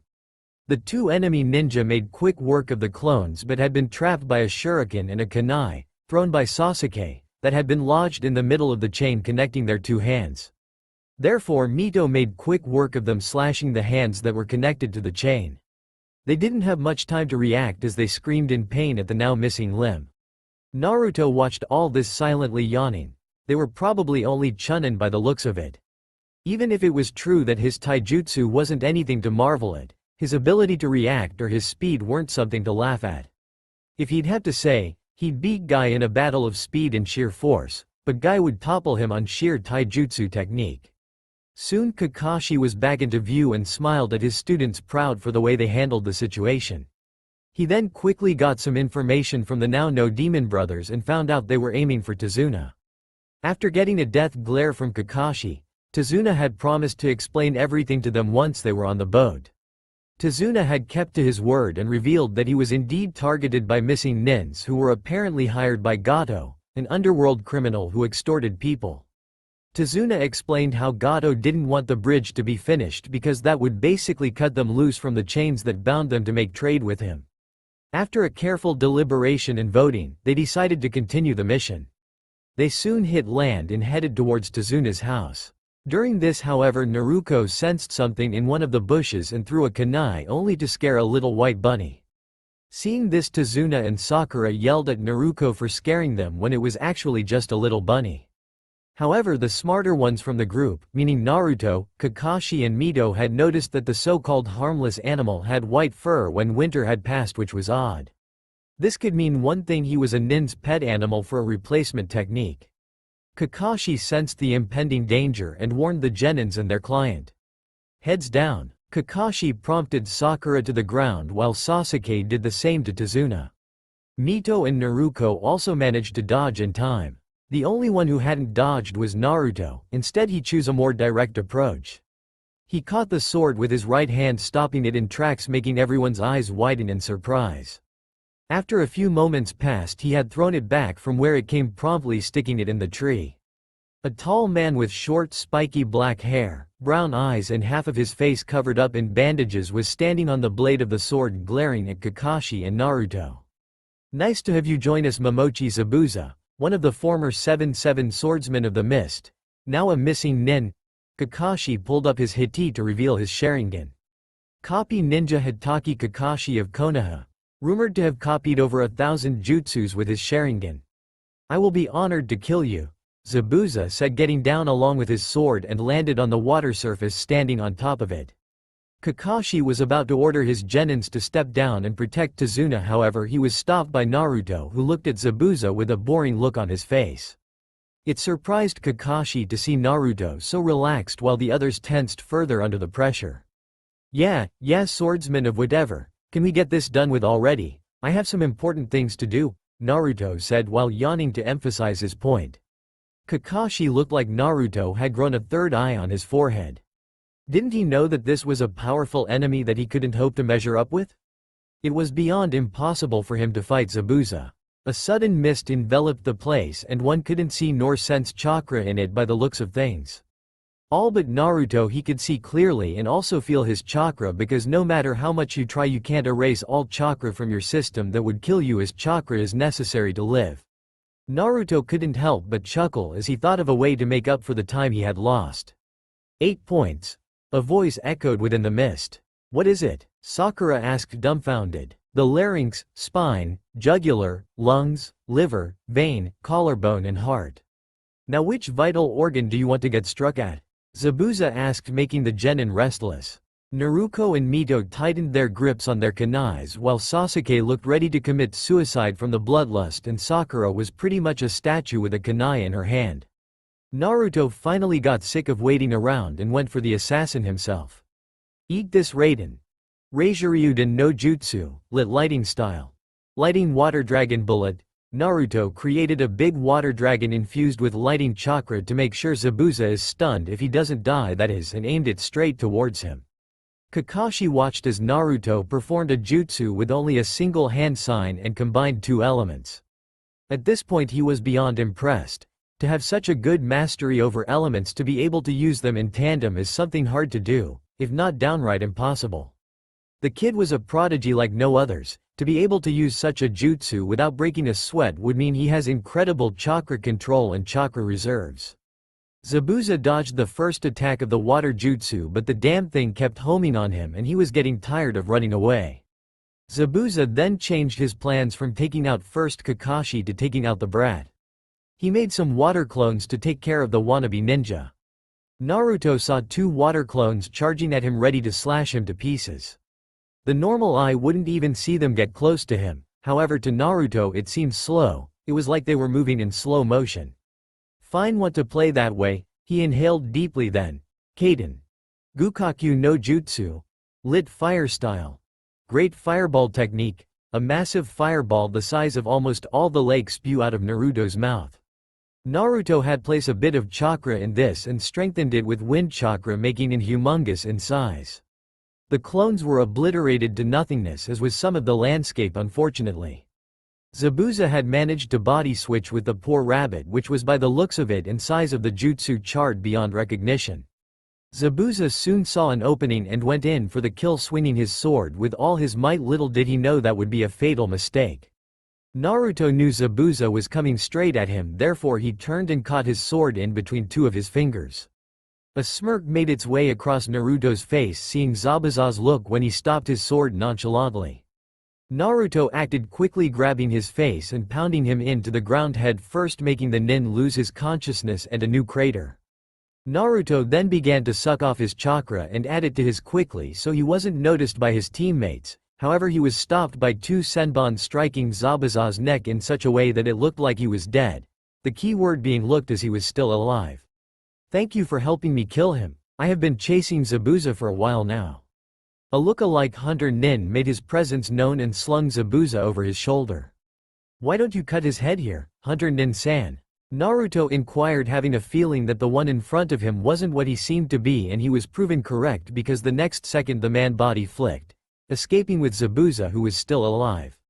Should have just killed him as soon as he made himself known, or better, while he was observing his fight. "Well, at least I got some chakra from Zabuza. You win some, you lose some, I suppose. Whatever, I guess I can live with it," Naruto thought while he rejoined the other stunned ninjas along with their client. "Naruto, how did you just use 3 different elemental jutsus? I saw the fire one and knew about wind and earth, but lighting? How are you exactly able to use all 5 elements? Even I can use only 4 of them," Kakashi said, all evident in his voice. "I don't know, I just can. I never tested my chakra affinity." Naruto didn't outright lie. After all, he had never tested his chakra affinity before. "How about when we get to Tazuna-san's place we test your affinity?" Kakashi finished with an eye smile after he had covered his Sharingan eye. "Kakashi-sensei, can we also try?" Sakura asked, hoping that she could impress Sasuke by getting a good element, while the former just grunted in acknowledgement. "Sure, why not? Now come on, let's head on. Lead the way, Tazuna-san," Kakashi said to Tazuna, who was spacing out due to the strength of a brat who wasn't even half his age. Yeah, sure, this way." Tazuna managed to get out the words, leading them to his home. When the team arrived at their destination, they were warmly greeted by the bridge builder's daughter, who thanked them for keeping her father safe. Her name was Tsunami and she had a son whose name was Inari. Inari was rude towards the ninjas, telling them to give up and go home because they will never beat Gato and only die in the process. They let him be for the time being as he was still a kid, and it did made some sense to be scared of someone who has oppressed you for some time. In the first day they just rested, only for the next one to be heading out in the woods for training against the next encounter with Zabuza. Apparently Kakashi agreed with Naruto that Zabuza was probably still alive and kicking by the looks of how the look-alike hunter nin handled the situation. Now Kakashi was standing in front of them with 6 chakra paper pieces. This is chakra paper. By channeling chakra into it you can find out what your affinity dominant affinity is. You can see mine is lighting. Kakashi held the paper, who had crumbled, proving his point. "Now, you go first, Naruto, since you are so eager," Kakashi said, passing her a piece. Naruto had known her elemental affinity was, but she was still excited to show off whenever she could. "Alright, Kakashi-sensei." Naruto channeled some chakra into her paper and it split in 2, showing that she had wind affinity. "Looks like your primary element is wind, a good one, Naruto. Do you want to try as well, Mito?" Kakashi asked the redhead with an eye smile. "I already know my affinity, Kakashi-sensei, it's water." Mito declined the offer as she already knew that for some time now. She understood Naruto's boisterous attitude, but she wasn't the type to boast without any purpose. At this Sasuke grumbled, "Why were those 2 already trained in nature manipulation while he wasn't? I mean, yes, he had learned Kaden Gukakyu no Jutsu, but that was all. His brother hadn't taught him anything else, saying it was too soon for him." "Then why don't you try Sakura?" Kakashi handled Sakura one, who nodded in reply and pushed some chakra in the paper. It slowly turned to dirt and crumbled away, making her first element earth. "Congratulations, your primary element is earth. That is a pretty good one for defense. The strongest of all the 5 elements in that category if you ask me." Kakashi knew some earth jutsus and saw very well how proficient they were in defense. "Sasuke, I bet you'll have a fire affinity, but here you should try anyways," Kakashi said, giving him a piece as well. Sasuke pushed chakra into it, making the paper wrinkle, then catch on fire and turn to ash. Wow, that is pretty rare considering you are an Uchiha. Your main chakra affinity is lighting, same as mine, then second fire. That is pretty impressive on its own, having two affinities, but the Uchihas were known to have powerful fire affinity. For you to have a strong affinity to lighting is impressive. Nice job, Sasuke. Kakashi eyes smiled, proud of his student, and thought about teaching him Chidori one day. Sasuke smirked at his accomplishment. This proved he was an elite amongst elites. For him to be having two affinities at the age of 12 was indeed quite a feat. This proves the Uchihas are superior, Sasuke thought. And lastly, you Naruto, I am curious what your affinity is, as I have seen you use jutsus from all the elements, which is impressive. Kakashi handled Naruto a chakra paper piece, who looked reluctant. I wonder how they will react. I mean, it will be funny, but Minato and Kushina will find out too, Naruto thought, but then an idea struck him. Wait, this would be perfect. Oh, the faces they will make when they found out they had neglected my training for Mito and Naruto. Even if they have half of Kyuubi each sealed in themselves, it still isn't an excuse. Maybe they will finally wake up from their stupidity. If not, well, I can always change my name to my mother's one, which I am planning to do anyways. Such were Naruto's thoughts while pushing chakra into his paper. Kakashi's eye almost popped out of his orbit at what he saw. First the paper turned half pitch black, half pristine white, then it split into four. One piece ignited and turned to ashes. The second one became damp, while the third and fourth ones wrinkled and respectively turned to dirt, crumbling away. This meant Naruto had all 5 affinities plus yin, yang and yin-yang release. However, Kakashi didn't know that. Naruto, you have all 5 of the affinities. How is this possible? Only Shodame, Nidame and Sandame are the ones who could use all 5 of them. This is unprecedented to possess such strong affinity to all elements while so young, Kakashi said, not believing his eye. A mere genin, a fresh one at that, had this much power? Did Kami screw with them on purpose or what? Kakashi knew that even if Naruto was acting nice and all, it was only an act to fool his parents and most possible himself. The kid wanted to believe his parents will see him, and so he didn't hate them, or didn't show it if he did at least. Guess that is good. Now if you excuse me, Kakashi-sensei, I wish to do some training by myself, Naruto said, then walked away, leaving an angry Sasuke behind with his 2 stunned sisters along with Kakashi and a pink fangirl whose thoughts were along the lines of, Sasuke-kun is so cool, I wish he'd notice me more. Maybe we could go on a date while we are here? As soon as Naruto got out of reach, he crossed to another dimension and began training himself once again, dead set on reaching his goal. Naruto knew the more he trained, the closer he was to achieving his goal. He might need some chakra from the Biju for his plan to work, but they didn't need to die. He knew despite their nature that his mother didn't hate them and wouldn't like to see them dead just for her sake. 2 weeks later, Team 7 minus Naruto, whom according to them was sleeping in due to exhaustion. In truth, Naruto placed a shadow clone and ordered him to pretend to sleep while he got some more training. Naruto had arrived back to their temporary home to hear screams of terror coming from Tsunami. Please, spare my child, he has done nothing wrong, Tsunami begged the 2 assailants who just slapped her in retaliation. Gato ordered us to kill you both, but I guess we could have some fun with you first, one of the 2 said while chuckling like a maniac. Let go of my mother. The young Inari shouted, running towards the 2 with his fist raised. What are you going to do, runt? You are just a brat who can't do jack shit. The same one taunted, only for the both of them to drop dead from what looked like a dozen kunais embedded in their bodies. The one who did this was Naruto, who had enough and decided to step in, killing the 2 in the process. Naruto hated people like this who thought that they could just take lives away just because they were slightly more powerful than a woman and a child respectively. Nice job, kid, for stepping up to protect your mother. That is something worthy of a hero, Naruto had said, sporting a small smile on his face. Thank you for saving us, Naruto-san, Tsunami politely thanked him and bowed. Don't sweat it, it's not like I did much. I am sure Inari here could make light work of them, Naruto said before he had ruffled Inari's hair. I have to go, I have a feeling Kakashi-sensei has got himself into trouble. Don't worry, I will leave a clone with you in case something happens. Naruto left a shadow clone with them as promised, then took off towards the bridge. Kakashi was currently fighting Zabuza while Mito, Naruto and Sasuke were fighting Haku. Kakashi was winning against Zabuza, but his genins weren't doing so well, as by the looks of it they were losing the fight inside that ice dome. Inside the dome, Naruto was full of senbon needles while Mito and Sasuke were in a similar position. Sasuke had finally awakened his Sharingan, but still he wasn't able to keep up because of his injuries and soon succumbed to the pain, falling unconscious. Naruto and Mito used all they knew and fought to the bitter end, but it was no use. He was just a little faster than them, and that was enough to strike their weak points. Damn it! We need to do something. At this rate we'll get killed. Naruto swore and tried to pinpoint where Haku was going to come from next at them, but it was useless as Haku kept attacking and slowly drained their stamina.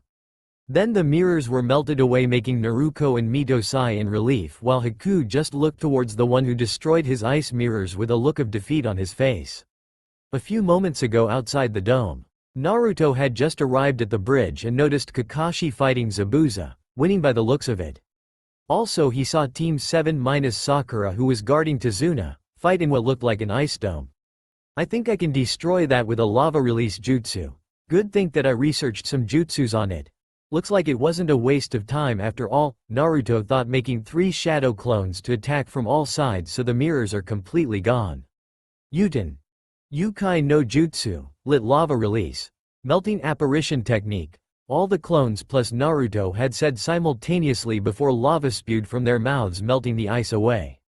Naruto had to be careful. If he placed too much chakra in this, he risked melting not just the mirrors but also all of the people inside, therefore he used enough just to melt the ice without harming anyone, hopefully. Naruto dispelled the clones and stepped down, looking at the look-alike Hunter Nin who had taken Zabuza away. Nice to see you, Hunter Nin-san. I trust you were doing fine? Naruto asked the masked Nin. It's over anyway. I outlived my usefulness to Zabuza-sama. Go ahead and killed me, Haku said without a shred of emotion in his voice. This made Naruto a bit curious, and why not satisfy his curiosity? The man had no will to live, so he was no threat. Why do you think so? Did Zabuza do anything to you to suggest that? Naruto asked without any trace of malice. I am but a tool for Zabuza-sama to use. He has saved me from the Kekkei Genkei purge for the sole purpose of using me as a weapon and took me in as his apprentice. I am content with that, however, as he offered me a reason to live and a place to call home, so even if I am but a tool to use, I am happy as long as Zabuza-sama accomplishes what he desires.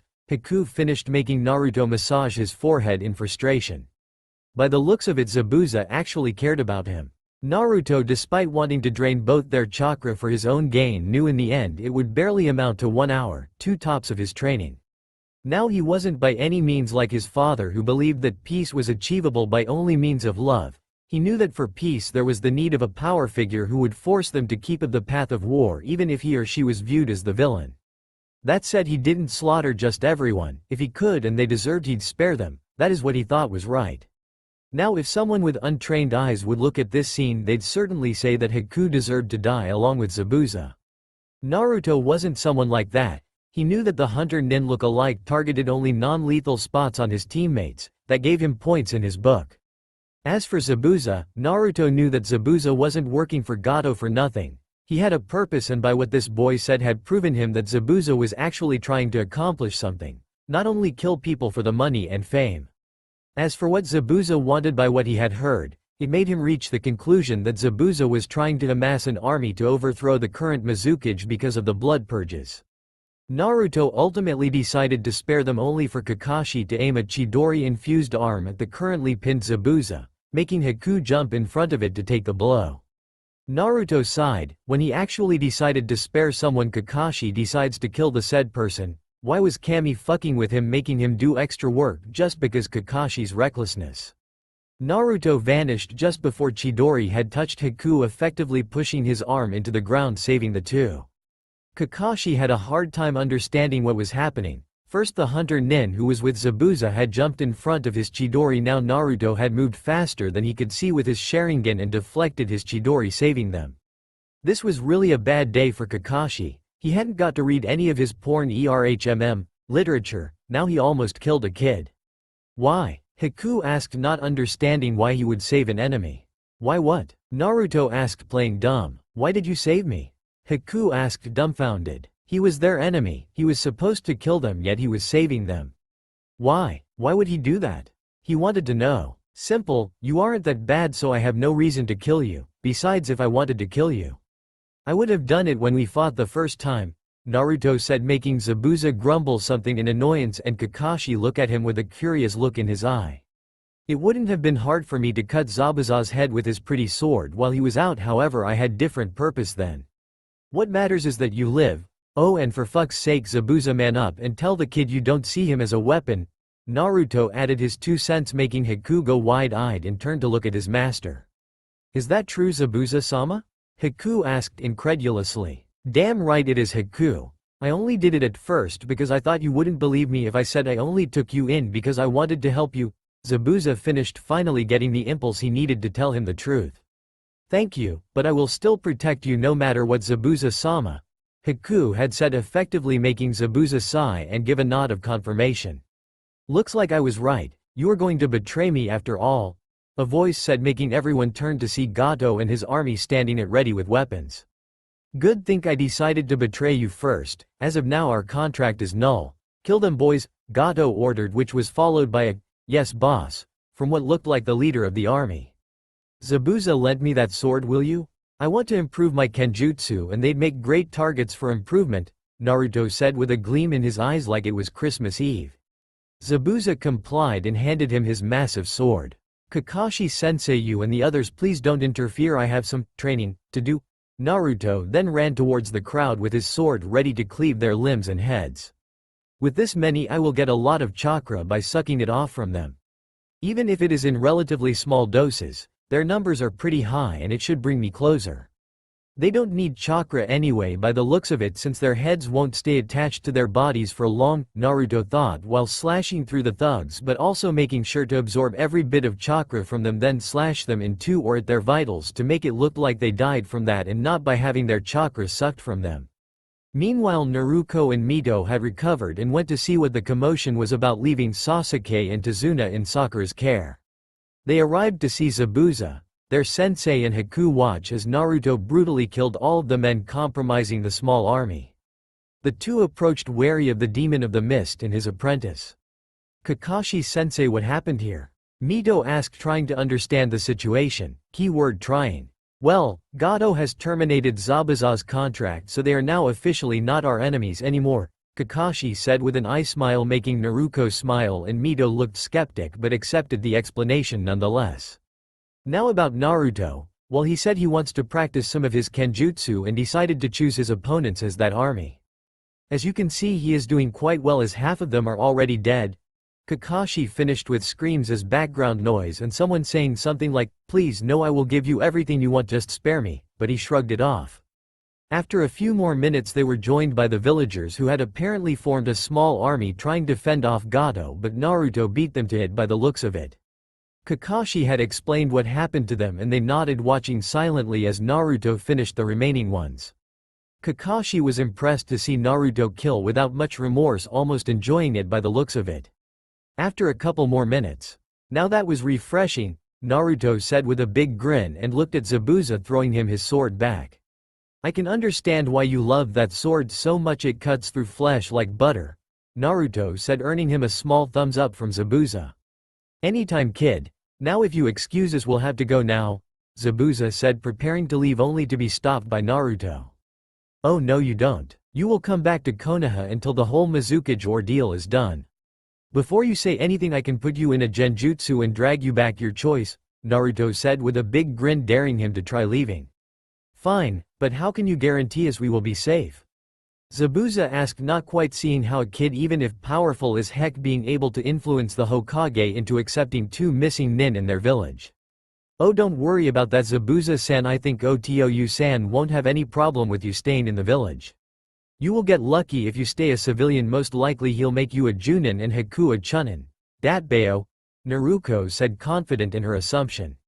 Naruto never really hated Haku. If anything, he liked him, especially since he had met the boy once during her training and seemed nice. There you have it, one of the Yondaime's kids vouches for you, you got your insurance. 1 more week and we can go to Konoha, Naruto said, making Zabuza look at Naruto incredulously. That midget is the Yellow Flash's kid. Good, I didn't kill her, I'd be dead by now. Now if you tell me that the redhead is also his daughter I will seriously kill myself, Not long after Zabuza finished his sentence, a hard kick had struck his intimate possessions and made him fall to his knees, clutching his treasure in pain. For your information, yes, my father is Minato Namikaze and my mom is Kushina Uzumaki, Mito said in a scary tone that would put the Kyuubi to shame. However, if you call me one more time redhead, I will beat you so hard that you will wish that Ibiki would take you to a talk. Mito's hair was now flailing around in the air, much like Kushina's, making Zabuza nod furiously, not daring to anger her. Kakashi's sweat dropped at this. Looks like Mito is much more alike Kushina-sama than Minato-sensei, Kakashi thought, watching the scene with a smile behind his mask. A chuckle was heard from Naruto's direction, making Zabuza glare at him. Haha, the mighty Zabuza, one of the 7 swordsmen, also known as Demon of the Mist, beaten by a 12-year-old. Naruto continued to laugh, joined by Kakashi's eye smile. Shut it, kid, Zabuza said, still on the floor in pain. Make me, Naruto said, teasing the man who by the looks of it was in great pain. And so the bridge attack was over with minimal casualties. One more week and they could all go back to Konoha together. 2 weeks earlier in Konoha, Hokage's office. Damn, this paperwork is killing me. I wonder how the previous Hokage dealt with it, Minato thought while glaring menacingly at Akage's worst enemy, paperwork. On his desk there was a mountain of papers waiting for his stamp and to be read. Minato sighed, picking up another sheet when Jiraiya along with Kushina entered the room through the window. Yo Minato, we're back, Jiraiya announced his return along with Kushina, who nodded. What did the toad say? Minato asked. This was where Kushina had gone. It was regarding an old prophecy.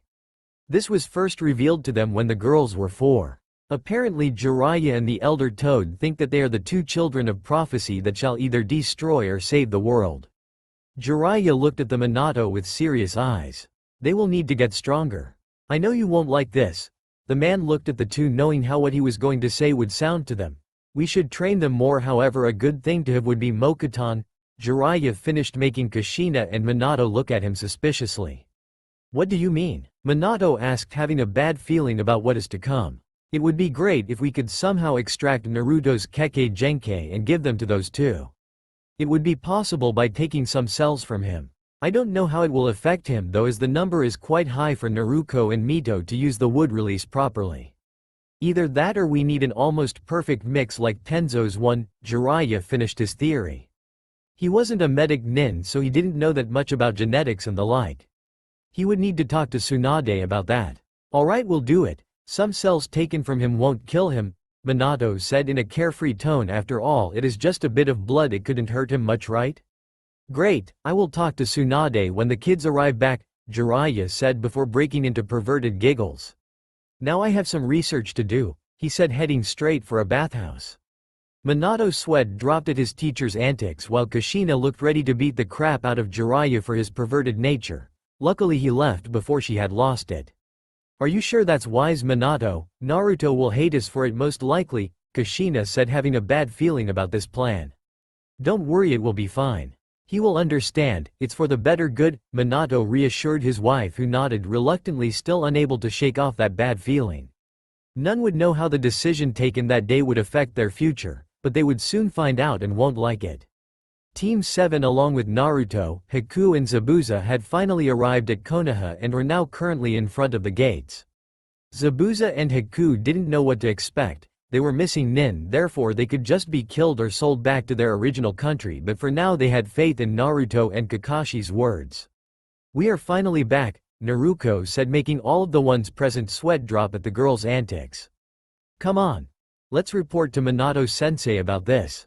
I think you'll want to know, Kakashi said, urging them towards the Hokage Tower. The group had arrived and entered their cage's office only for the Anbu protecting Minato to leap out of the shadows, kunai and swords ready to attack them. Stand down. I am sure there is a reason for this, Minato ordered his guards. They reluctantly dropped their guards but still were wary of the 2, mainly Zabuza, as he was a missing nin. Minato-sensei, during the escort mission we were attacked by these 2. Kakashi motioned to Haku and Zabuza, making Minato nod, prompting the one-eyed ninja to continue. However, it turns out that they were hired by a man named Gato. Therefore, when their contractor had betrayed them, they decided to take our side. Also, they seek refuge from the hidden mist. Apparently their Mizukage is a bit Off, Kakashi said, not wanting to call the Mizukage outright crazy. Minato nodded understandingly. He had heard about how the Mizukage started the blood purges and disassembled the 7 swordsmen and many other things. Honestly, he was wondering what was going on with his fellow Kage. Alright, anything else, Kakashi? Minato asked, looking at his student with a small smile. Yes, Minato-sensei, I have tested Naruto's and my team's affinity to elements, Kakashi reported, making Minato raise an eyebrow. That wasn't something of importance. He already knew his daughter's one, so why was this relevant? He had a feeling he wasn't going to like what he was going to hear. Kakashi continued. As you may know, Naruto's is wind, Mito's is water. Sakura has earth affinity and Sasuke has lighting and fire affinity. I presume the fire one was trained rather than natural. Minato still couldn't understand how this was relevant and nodded, prompting Kakashi to continue his explanation. However, when I tested Naruto, he had affinity for all elements. As you know, Minato-sensei, this is possible only if you trained rigorously in nature manipulation with each element. Even I can use only 4 elements efficiently, Kakashi said, making Minato surprised at the revelation along with the Anbu, who were gasping. A mere genin had this much ninjutsu prowess. They could only imagine how strong he'd become when he was their age.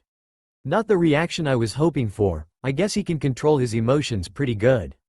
He is the Hokage after all. Naruto thought, a bit disappointed that his father didn't freak out.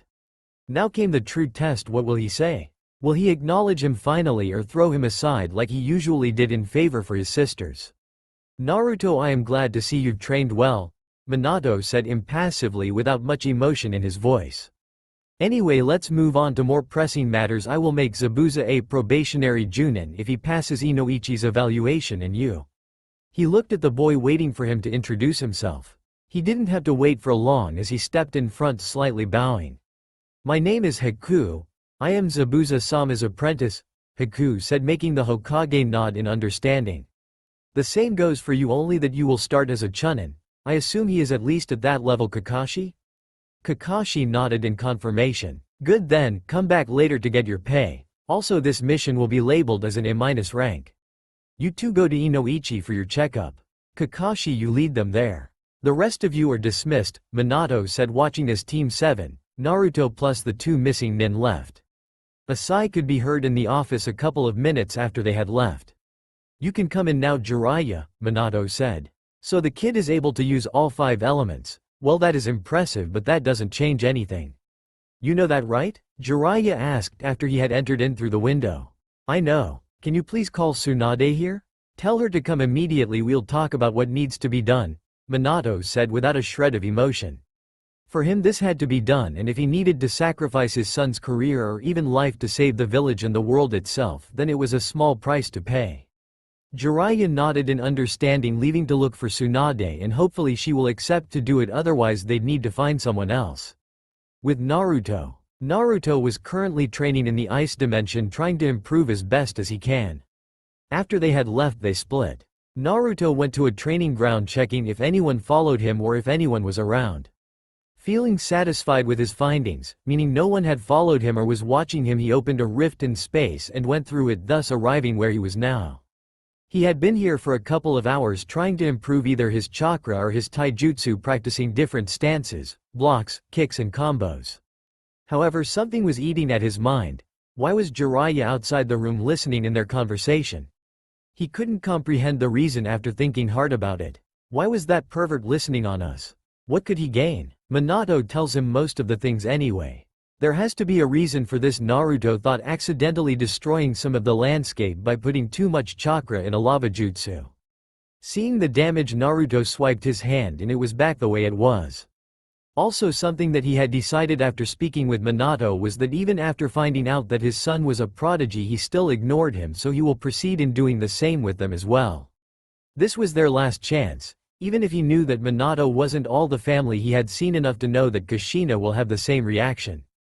His sisters hadn't much of a reaction the first time they saw it, so he assumed they just weren't paying attention, thus leaving him to the decision of literally ignoring them from now on unless interactions were necessary, like in missions or when he'd take an assignment from Minato. If only he could do something about that annoying family name. He would love to take his mother's name, but he wasn't an adult yet now, was he? Then an idea struck Naruto like a lightning bolt. Wait, isn't a genin an adult in the eyes of Allah? Oh, but he is. How did I forget that? That means I can literally change my name to Okawa Sans one.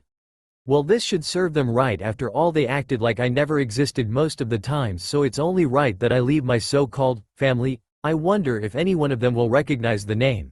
No, that isn't possible. They have no way to know, Naruto thought while he went back to the same training ground, making his way to the Hokage Tower. Naruto would go there dead set on leaving the family. Little did he know that what he will learn will make him leave much more than his family behind. Back with Minato. Minato was patiently waiting for Tsunade to arrive, taking care of some paperwork in the process, when a knock was heard. Enter, Minato said while signing yet another sheet of paper. In the room walked a busty blonde who looked irritated to be there. This was Tsunade, who was interrupted while on important business by Jiraiya, said important business being gambling all the money she had earned along with some of Shizun's hard-earned pay. This better be important, brat. I was close to winning big time at the casino. You may be Hokage, but do you realize how seldom do I actually win something without something bad happening? Tsunade said, irritated. She was finally winning, only to be stopped by Jiraiya, who had told her that Minato asked for her, stating that he had an important matter to speak about.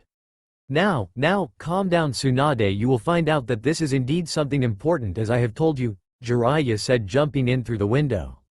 Jiraiya-sensei, why can't you use the door like Tsunade did? Minato said, sweat dropping his teacher's manners. That won't work, brat. Damn pervert is so used to peeking that he can only enter a building through a window.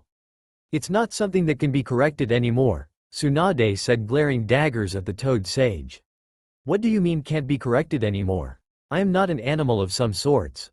And also, for your information, what I do is called research, Jiraiya said with a proud tone at the end, only to meet the wall when Tsunade's fist met his face. Say one more thing and I will kill you right here and right now. Got it? Tsunade said with a menacing tone, making the pervert nod furiously after he had recovered. Jiraiya was no fool. He didn't want to invoke the wrath of Tsunade. He had done that once by peeking on her and almost died.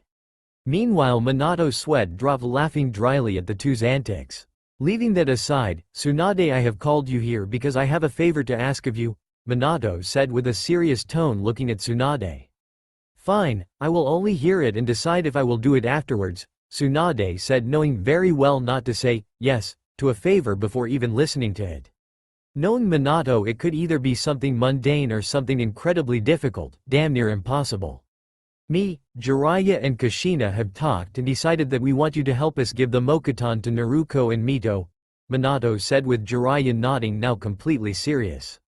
Tsunade looked at them like they were out of their minds. What did they think her grandfather's Kekkei Genkai was? If it didn't awaken for her, who was a Senju, a descendant of the one who originally possessed it, then how the hell did they expected her to give his two daughters the Mokuton? Unless they would. No, they wouldn't. That would, but just like Orochimaru. How exactly do you want me to do that? The only reason Naruto has it is because he is special. That kid is something else. He is compassionate but also cruel when he needs to. It's like a second Itachi. Instead of the Sharingan, he possesses the Mokuton. Tsunade finished, somewhat proud of her godson. Tsunade Haim, we want you to harvest the Mokuton from Naruto and give it to Naruto and Mito. I trust you can harvest enough stem cells from him to give the two proper controls over wood release. Jiraiya said, making Tsunade take a few steps back in sheer amazement at their own stupidity. They wanted her to do something to her godson that would, one, cut his lifespan by quite a bit if she were to succeed in giving them the Mokuton and control over it. Heck, maybe even kill him, and two, if he survived, he would most likely never be able to mold chakra ever again. What the hell were those two thinking when they came up with this? Why would they even want to give it to Naruto's sisters for? What brought about this change? All of these questions were flying through her mind while the two stared at her expectantly. No, I won't cripple Naruto just for your whims, Tsunade said firmly. She had planned to ask them what was going on, but if they even considered something like this, they had gone mad. Jiraiya and Minato knew that this was going to be hard. That is why they decided to bring out the main guns, mainly Jiraiya summoning Pa to tell her about the prophecy. That would convince her for sure, they reasoned. Summoning jutsu, Jiraiya said, summoning Pa on his shoulder. Pa, can you please explain it to her? Jiraiya had talked to him before when he went to Mount Myoboku and asked Pa if he could come and explain it to Tsunade himself, thus making it more convincing. Pa nodded and turned his attention to Tsunade, who looked at Jiraiya confused. You must be Tsunade. You are probably wondering why these two are so adamant about giving Naruto and Mito training and even a Kekkei Genkai, am I right? Pa asked, making Tsunade nod. That is because the Elder Toad had a vision some years ago saying that two persons will either doom the world or save it. The two are known as the Children of Prophecy. You can guess who the Elder thought they were, right? Pa asked, looking at Tsunade. So you are saying that Naruto and Mito are the Children of Prophecy, right? Pa only nodded at this, hoping that Tsunade had understood. I see, however, that still doesn't explain why they want me to literally destroy Naruto's future. Care to explain that to me? Tsunade said, not caring all that much about a Toad's prophecy. You see, the Elder said to give them any advantage possible. Therefore Jiraiya and Minato are proposing to you that you give the Kekkei Genkai to the two. It would be wise, and the boy would still probably live afterwards. It is only a little bit of blood, he won't die. It might shorten his lifespan and make him unable to use chakra, however, isn't it an easy price to pay to save the world? One life for billions. Pa finished his conclusion only to see Tsunade with her eyes downcast laughing silently. It might be worth it? Tsunade said, abruptly stopping from laughing and looking at the three in front of her. What world deserves saving if their inhabitants actually believe that sacrificing a child's future and possibly life is an option? Do you even hear yourselves? For the better good, yeah right, Konoha has done that plenty of times, and each time I lost someone precious to me. Well, no more, I refuse to help you. Furthermore, if you even think of doing that to Naruto, I am going to personally kill you. Hokage and Sennin are not. If you two touch a hair on him, I am going to kill you both. I am not letting you take someone precious from me again, Tsunade said, turning to walk away. Tsunade, we don't have a choice, this must be done. Please understand, Jiraiya said, but it fell on deaf ears and she walked towards the door stubbornly. Tsunade, if you go ahead with what you said earlier, I will label you as a missing ninja and personally hunt you, Minato said coldly, making Tsunade turn and glare daggers at him. You may be the Yellow Flash and the Hokage, brat, but that doesn't mean I can't beat you into a pulp, Tsunade said, turning around, daring him to make a move. I understand you don't wish to help us, but at least stay out of our way. Oh, and this is an order, if you break it you will be punished accordingly, Minato threatened her, only to widen his eyes when the door opened to reveal an all-too-known white-haired boy. This was Naruto, who had been listening to the conversation from the beginning. He didn't want to intervene to see what his godmother would do, even if he was pretty sure she'd refuse. He was happy to see that his assumption was right. Still, to think this fools believed that they could make me give them the Mokuton, imbeciles. You are 1,000 years too early to fight me, Naruto thought while glaring menacingly at Jiraiya and Minato. What are you doing here, Naruto? Minato asked, praying to heavens that he didn't overhear them. It would become messy if they'd have to restrain him, and by this point he knew for sure Tsunade would fight. Retard, Naruto swore, making everyone in the room go wide-eyed. Even the Anbu were shocked at the kid. Do you really think I'd give you something as precious as the Mokuton on a silver plate? Think better. As for why I am here, it is simple. I am here to happily announce that I renounce my heritage, Uzumaki, and the Namikaze name. This further shocked them, however Naruto wasn't done. From now on my name will be Otsutsuki Naruto. Any complaints? Naruto asked, looking at everyone without any emotion shown on his face. Now this was new. A 12-year-old kid, a genin nonetheless, had just insulted one of the strongest men in the shinobi world without breaking a sweat, then proceeds to renounce his family, which includes the said man. The kid had balls to boot. Minato sighed, finally recovering from what Naruto said. Looks like we will have to fight. Well, I'd better immobilize Naruto. The Anbu can do it, then we will fight Tsunade if it comes to it, Minato thought while sighing outwardly. There is no way to make you change your opinion, Naruto? Minato asked in a calm tone, surprising Jiraiya and Tsunade at his professionalism, though Tsunade was wondering more how he could be so cold towards his own son. No, Minato Teme. I have given you plenty of chances, yet you just tossed them away, Naruto said, tossing him a couple of documents, making Minato raise an eyebrow. Those are the papers stating that I am an adult since I am genin and can do what I want, including leaving my family, Naruto finished, gaining a small smirk. I see. Anbu, restrain Naruto please. No sooner did Minato finish that 4 Anbu jumped at Naruto from all sides. Naruto sighed knowing that this would happen. He just opened 4 rifts where the Anbu were coming from and let them pass through them. In the end they all led to the same place, the heart of an active volcano. They would surely have fun there, he presumed. Tsunade, who had intended to step in, was frozen in place. 4 rifts had just appeared where the 4 Anbu were going to strike, making the ninjas disappear when they entered.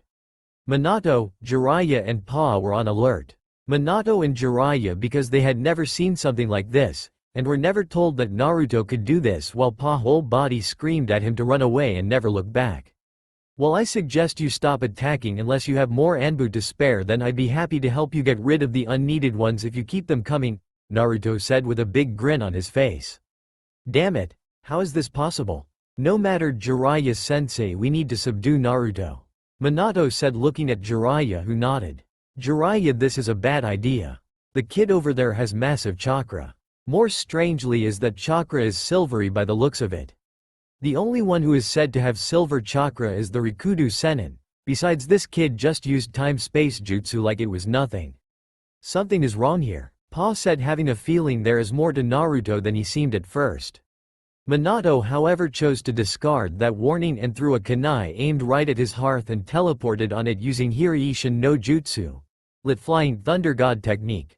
Just before it hit Naruto, prepared to apply a seal on Naruto to seal his movements and chakra.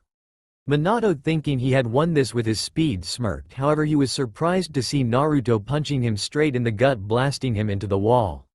Jiraiya along with Tsunade were shocked. They didn't see Minato move, yet Naruto had seen him and was also able to counterattack? Tsunade knew Naruto was talented, but he wasn't expecting him to manage to keep up with Minato's speed. The man's nickname was the Yellow Flash, as only a flash of yellow was left before teleporting on his target using Hiraishin no Jutsu to be able to effectively counterattack. It was hard, almost impossible. "What's the matter, Minato Teme?" Naruto said, smirking at Minato, who was trying to stand up, the key word being trying. The truth was that it wasn't only his physical strength, he also used chakra to strengthen his punch. It was similar to the version Tsunade used. The only difference was that he put a lot more chakra into it, breaking a couple of ribs. "It's obvious I am not wanted here, as a person at least. It looks to me I am wanted only as a breeding stock for the Mokuton. What a pity, I was expecting at least decency from you," Naruto said, turning to look at Tsunade, who was still a bit shocked, giving her a small genuine smile. Then he switched back his gazes to Minato, who was now finally up with the help of Jiraiya and the toad on his shoulder. "Why would you do this, Naruto? We only want the good for all. Are you that immature to not see that?" Jiraiya said, glaring at Naruto, who burst out laughing again at this. "The good for all? Ha ha ha ha, this is funny, Jiraiya. You are really funny. However, that aside," Naruto said, serious again, glaring at the two. "How is it good for all, taking the Mokuton from me at the cost of my lifespan and ninja career just to give it to Naruto and Mito? I only see there and your selfishness. Let me give you a suitable punishment," Naruto said, his bangs rising themselves up to reveal his Rinne Sharingan, making everyone in the room minus Tsunade, who didn't see it, gasp in surprise. They had never seen such a dojutsu. It looked like the Sharingan combined with the legendary Rinnegan, which it was said that Rikudo Sennin had. What is that? How did you get that?" Jiraiya asked, as Minato wasn't in any condition to speak. "What it is and how I got it is of no concern to you. However, allow me to give you 2 VIP rooms for this show." "Tsukuyomi," Naruto said, putting the 2 under his genjutsu, where they will experience their worst fears in seconds. The beauty of this was that Naruto could distort the perception of time, making the 2 believe days had passed with Naruto torturing them when only in reality seconds passed. Naruto's bangs went back over his eyes, covering the dojutsu back away from prying eyes, while Jiraiya and Minato just fell to the ground unconscious.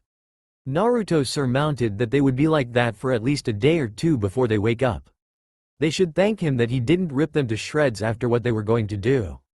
Pa was trying to wake the 2 up, but it was no use. No one could walk out of that genjutsu unscathed, not even 2 cage-level shinobi. Naruto turned to Tsunade and dragged her along with him in another dimension to talk with her privately, surprising the busty blonde. Naruto had chosen his mother's palace because it seemed more appropriate than the others. Tsunade was still in awe at the fact that the blonde defeated two cage-level shinobi like they were kids, but put it in the back of her head for now, deciding to inquire for answers. Naruto, what is going on? Where are we? How can you open rifts in space? And what did you do to those two at the end? Tsunade asked repeatedly, making Naruto chuckle at her. Relax, Tsunade Ba-chan. Take a deep breath and calm yourself, I will explain everything, Naruto advised her, and the blonde woman seemed to relax. Therefore Naruto decided to start his explanation. Well, to answer your questions I have to ask you one first. Do you know where does all the chakra come from? Naruto asked, making Tsunade look at him questionably, but she answered nonetheless. The myth says it comes from the sage of the six paths, Rikudo Sennin. Naruto, what does a legend have to do with this? Tsunade asked, not understanding his point. What had a legend to do with their situation? Well, it has many things. But first, you are half correct only, Naruto said, making Tsunade raise an eyebrow at him. Doesn't the legend state that the Rikudo Sennin is the founder of all clans and ninjutsu along with shinobi? I mean, that is what the myth says, Tsunade said, now a lot more confused at Naruto. Simple, chakra doesn't originate from Otsutsuki Hagoromo, Naruto said, looking at Tsunade with a small mischievous smile. Otsutsuki? Isn't that the name you mentioned earlier as your new one? Tsunade inquired, now truly curious. Yes, it is. It's the name of my mother. Also, Hagoromo is known to you as Rikudo Sennin, however he isn't the true progenitor of chakra. There was someone else before him who had the power of chakra before him, Naruto said cryptically, leaving some details out like who the said person was. Tsunade was now shocked. How did Naruto knew the name of the Rikudo Sennin when even they didn't knew it? More so, what did he mean by there was someone before? Who could this person be, and how did Naruto knew them? All of this was going through her head, while on the outside her face had a dumbfounded expression, making Naruto laugh a bit. I can see you are wondering how I know that. Well, that is actually simple. I have met her, Naruto said, making Tsunade raise an eyebrow in thought. Her? Tsunade managed to say. Yep, Okawa-san is the progenitor of chakra. Now, before you misunderstand me, I am not referring to Kushina. The one I am talking about is Otsutsuki Kaguya. She is my Okawa-san. She is the one who ate the fruit that gave her chakra. Naruto continued to explain how Kaguya was pregnant when she had eaten the fruit, thus resulting in her two sons Hagoromo and Hamura, and how he had come in possession of one of the strongest dujutsu, the Rinne Sharingan, which he showed her by pulling his bangs to the side, then concealed it again, and also about the Kekkei Genkais. Tsunade was in awe. Her godson became one of the strongest shinobi in the elemental nations at the age of 6? That was a bit unsettling, given that a kid who was ignored by his parents had the power to kill said parents and destroy the village on only a whim. She was also impressed to hear that a former goddess no less had adopted him and given him half of her chakra if he was to be believed, which at this point actually made some sense. Naruto, if this is true, what are you intending to do? I presume you have a goal in mind, right? Tsunade asked, making Naruto nod in confirmation. Yes. My only goal right now is to bring Okawa-san back, but for that I need all the biju. It wouldn't be hard to gather them honestly, but I wish to first reach my mother's chakra level, then start gathering them so I can free her without problems. Naruto stopped, seemingly thinking about something, then continued. I think I will reach it 3 years from now. However, we have more important matters right now. You and I will be declared missing nins for disobeying Minato Tomi's orders, Naruto said, thinking about what he should do next. He could always wander the lands and meet new people, but he wasn't really that fond of traveling from a place to another. It was too bothersome for him, so the best thing to do was to settle in another village. But which? That is true. But that doesn't mean we don't have where to go, Tsunade said, smiling at the genin in front of her. Do you know any village that would accept us knowing that we are missing ninja? Naruto said, thinking about what Tsunade had said. There were a couple of hidden villages that would take them in, but he wasn't exactly fond of them. He wasn't in good terms with Kumogakure since the Hyuga incident, and Iwagakure wasn't exactly welcome to him. So what village did she have in mind? Sand or the mist would attack them on sight, while the two mentioned before might take them in, but they would be looked at with suspicion, and Naruto had a feeling that if they asked for him to breed any Kekkei Genkei for them with Kunoichi from their villages, he might just lose it and kill their leader, and that wasn't exactly his plan, yet. Simple, we go to Omegakure. I have a couple of old students there and I am sure they will take us in, given that they lead the country now. Tsunade said, starting to think about how he had met the three first and the time she spent with them. Flashback. Tsunade was walking with Orochimaru and Jiraiya when three kids approached them. "Teach us ninjutsu please. You can write? You are the three legendary Sannin." The one with orange hair in the middle, who by the looks of things was the leader of the group, said to the three Sannin. "Shall I kill these children?" Orochimaru proposed, making them flinch back a bit. "Orochimaru, stand down. You will do no such things, they are only children," Tsunade said, anger visible in her voice. "Precisely, it would be more merciful to kill them now than let them die of hunger or killed by a ninja. Don't you think so too, Jiraiya?" Orochimaru looked for his other teammates' support on this, but he didn't seem to agree with him as he shook his head. "Then what do you propose?" Orochimaru said, and at this the young ones were already ready to flee in case they were in danger. "I will take care of them and teach them ninjutsu and medical ninjutsu." "Would you three like that?" Tsunade said, smiling reassuringly at them. "That would be great, thank you," the orange-haired one said, followed by all of them bowing. Flashback end. Tsunade wondered how those three were doing. She sure hoped Konan was keeping Yahiko and Nagato in check, especially the former since he had a tendency to get in trouble more often than not. She was broken out of her thoughts though by Naruto, who looked at her confused. "Sorry Naruto, I kind of got spaced out thinking about some old friends. Anyway, I suppose that you can open a portal to where Shizune is right now so we can take her with us, right?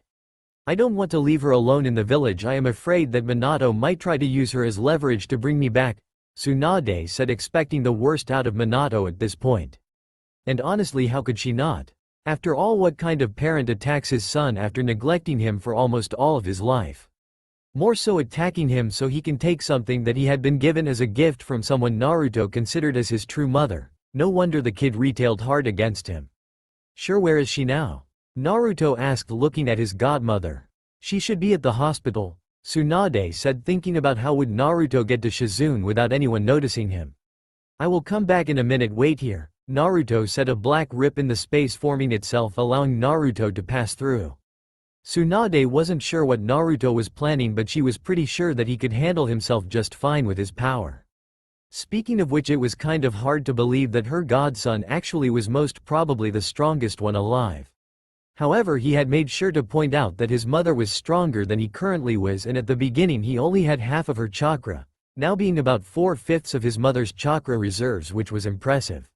Though it did beg the question, how strong was Kaguya if Naruto wasn't as strong as he was currently? She was the progenitor of chakra by what Naruto said, which meant that she would be very old and probably wise. At that moment Naruto came back holding a protesting Shizune over his shoulder. "Damn, Shizune Ne-chan, I told you it's me, calm down." "Geesh, I was hoping for a different reaction from you, like, how are you able to do this, Naruto-kun? Or, you're so amazing, Naruto-kun. But never did expect you to attack me. Man, talk about disappointing," Naruto said, feeling somewhat depressed that his surrogate sister thought he was a henge. Naruto put her down only for her to look around, noticing that she wasn't in the hospital anymore. "Where is this? Is this a genjutsu?" Shizune asked, more to herself than Naruto, then spotted Tsunade laughing her ass off at her. "Tsunade-sama, what are you doing here?" Shizune asked, now getting even more confused than before. Tsunade told the entire story to Shizune, with a little bit of help from Naruto, who was shocked and almost fainted when she had heard Minato planned to take Naruto's Mokuton. However, a smirk made its way on her face when she heard from Naruto that he basically could perform any jutsu, Kekkei Genkei or not. "So what now?" Shizune asked. This was not a good situation for them. Even with Naruto's literally godlike power and chakra, they couldn't hope to fight an entire village, right? "Well, I could destroy Konoha and make a new village, it would only take me." Naruto seemed in thought before he nodded and continued, "About 10 seconds, plus 1 or 2 minutes to kill off all the shinobi that resist. Give or take a few seconds," Naruto said, making it seem as if he was thinking about it. In reality, he only wanted to tease Shizune, who was now paling. Naruto chuckled a bit and decided to tell her what they were actually going to do. "Just messing with you, Shizune Ne-chan. We are going to a megacure. Apparently Tsunade Obaa-chan knows someone there, so we decided to go there," Naruto said, making Shizune sigh in relief. "Well, that is that. Now shall we get moving?" Tsunade said, looking at Naruto, who looked back at her as if saying, "Why are you looking at me?" "Well, Naruto, we don't have all day. Will you get us out of here?" Tsunade said. "I can do better than that. I will get us about 20 miles away from a megacure. Is that good with you, Tsunade Obaa-chan?" Naruto asked, making Tsunade nod. And so the three journeyed to a megacure as of now missing ninja. Naruto, feeling no need for his leaf hiti, threw it while they were walking the rest of the distance to a megacure and incinerated it with a small fireball from his hand. It was a little jutsu he devised, nothing too crazy, but it was a hell lot of a use for long-range attacks. He had other versions of it for the other elements as well, just in case he needed it. Naruto, Tsunade and Shizune had finally arrived to a megacure and were now standing in front of two ninjas who were apparently guarding the entrance in the village. "Halt, what is your business here?" one of them said, looking ready to attack any second if the need to arose. "We are here to speak to Yahiko. Tell him Tsunade wants to speak with him," Tsunade said, making the two guards widen their eyes in surprise. How did this woman know their leader, and what was their connection to him? For now they would hold them here until this information was proven by the man himself. "Alright, we will send a messenger to Yahiko-sama. I am afraid you can't enter until the information is proven." "I am sorry, but these are the rules," the guard said, making Naruto nod along with Shizune, while Tsunade's eyebrow twitched violently, a sign that she was irritated, but said nothing. The guard who had been sent came back and gave them the okay. "Yahiko-sama is waiting inside the main tower, you will see it. It is the tallest one," the man said, letting the three pass. They nodded in return and headed towards their destination. They had finally arrived to where they thought that the ones they were supposed to meet were staying at. The secretary had told them to go to the 10th floor where they would be greeted by someone who will take them to Yahiko. They did as told, and when they exited the elevator, a blue-haired girl in her late 20s was waiting for them. Apparently Tsunade knew her because she smiled when she saw her, and because the girl hugged the life out of Tsunade. She was wearing a dark coat with red clouds on it. It is basically the same outfit as in canon. Only difference would be that she doesn't have the piercing anymore. "Long time no see, Konan," Tsunade said, breaking the hug. "It is indeed Tsunade-sensei, and who are this with you?" Konan asked, looking at Naruto and Shizune respectively. Naruto took it upon himself to start first with the introduction since she had asked first. "I am Otsutsuki Naruto. Nice to meet you," Naruto said with a polite bow. "He is my godson, and that is my apprentice Shizune." "Naruto, Shizune, this is Konan, one of the three I told you about on the way here," Tsunade said, introducing Shizune as well. "Nice to meet you, Konan-san," Shizune said politely, giving a bow as well. "Same here," Konan said, signaling to them to follow her. They complied, and soon they were in a spacious room with 3 couches, and in the middle of them was a small table. On one of the 2 couches sat an orange-haired man who was making small talk with another man with red hair. They both wore the same attire as Konan, but something stuck out to Naruto: the redhead had the Rinnegan. When they entered, both of them looked at the blonde Sannin and smiled. "Tsunade-sensei, it's nice to see you. How have you been lately?" The orange-haired man was wearing the Omegakure hiti. The redhead and Konan also wore hiti. "Same here, you brats. Nagato, Yahiko, it looks like you two have grown up a bit. I am glad to see you two are doing well," Tsunade said, smiling at them before she had sat down on the couch opposite to theirs, followed by Konan, who sat with Yahiko and Konan, while Naruto sat on the last couch alone and Shizune chose to sit with her master. "Excuse me for being rude, Tsunade-sensei, but who are these two? Especially the boy, he keeps staring at Nagato and honestly it creeps me out a bit," Yahiko said, shivering a bit in fright. He wasn't too fond of stalkers since that incident.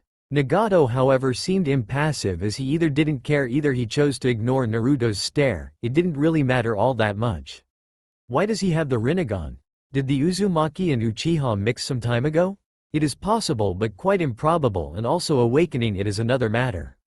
If he has the Rinnegan, that means he should be pretty strong. I wonder if I could spar with him. Nowadays good sparring partners are hard to find outside of clones, Naruto thought, still staring at Nagato. Naruto stopped staring at Nagato. "I know you are curious to why he has the Rinnegan, however that doesn't mean you have to start a stare contest," Tsunade said, rubbing her temples in frustration. You'd think that Naruto would have some common decency not to stare at people, but it looks like this wasn't the case. At the mention of Rinnegan, the group's eyes narrowed at Tsunade, mainly Nagato, Konan and Yahiko, not understanding why she'd reveal something that she didn't even tell to her Hokage, to a 12-year-old. "Sorry Tsunade-ba-chan," I was just curious, Naruto said, making the same group of people gasp and prepare for a blow on Naruto's face. When the blow didn't come, they gasped and looked at Naruto with admiration in their eyes. Anyway, back at the point. Naruto, Shizune, these are Yahiko, Nagato and Konan. They are all my students. You already know Konan from earlier. I taught them some time ago. And these two are my godson and apprentice respectively, Tsunade said, introducing the three to Naruto and Shizune and vice versa. They all exchanged pleasantries and such before getting to the main point of the discussion. So why are you here, Tsunade-sensei? Konan asked, wondering what was one of the three legendary Sannin doing here. She was happy to see her, but still the question remained. Tsunade sighed and said, well, long story short, the three of us are going to be declared missing ninja most likely in a week's time, and I knew that traveling with Naruto wouldn't be a good idea, because they'd sent people after us and let's just say that they would end up not so well, Tsunade said, pausing a bit at the end, shuddering at what Naruto would do to them. She was still stunned to how her godson handled the four Anbu and Minato like it was a walk in the park. We can instate you as a Megacure ninja if you want, but we need to test your strength first. Well, more accurately, we'll need to test Shizune-san's and Naruto-san's strength, Yahiko said, looking at the two in question, making Tsunade smirk when a particular thought crossed her head. How about a little bet, Yahiko? Feel free to join in as well, Nagato, Konan. Tsunade stopped looking at the two who were confused but continued, the bet is simple. If Naruto manages to beat you all three in under 5 minutes, you'll owe me a month of sake. However, if I lose, I will give you one thing that you want that is in my power, Tsunade said, knowing full well what Naruto was capable of. For once in her life, the legendary sucker could win a bet without any bad consequences. The three just looked at her a bit confused. They all knew how bad their sensei was at gambling, but to say a 12-year-old kid could beat them and in 5 minutes no less. That was basically asking to lose, or so they thought. Fine, Tsunade-sensei, we accept your bet. I hope you are ready to lose, Naruto-san, Yahiko said, only to see that Naruto had fallen asleep, making them face palm and Tsunade along with Shizune sweat drop at this. Tsunade knew Naruto wasn't that much interested in gambling, and whenever he heard of it he just fell asleep, but she never expected him to outright fall asleep in seconds. Naruto, wake up. You have a bet to win for me, Tsunade said with a smirk. Naruto, hearing her voice, woke up yawning and all, while everyone in the room was thinking something along the lines of, he was asleep for only minutes yet he acts like he slept for hours. Fine, Tsunade Obaa-chan, but you owe me, Naruto said, sitting up, followed by everyone. I will warn you three from now, go all out or you will lose. Not that you have any chance anyway, Tsunade thought as she followed her three former students to a training ground most likely. That's all for now. If you enjoy, then please like, share and do comments.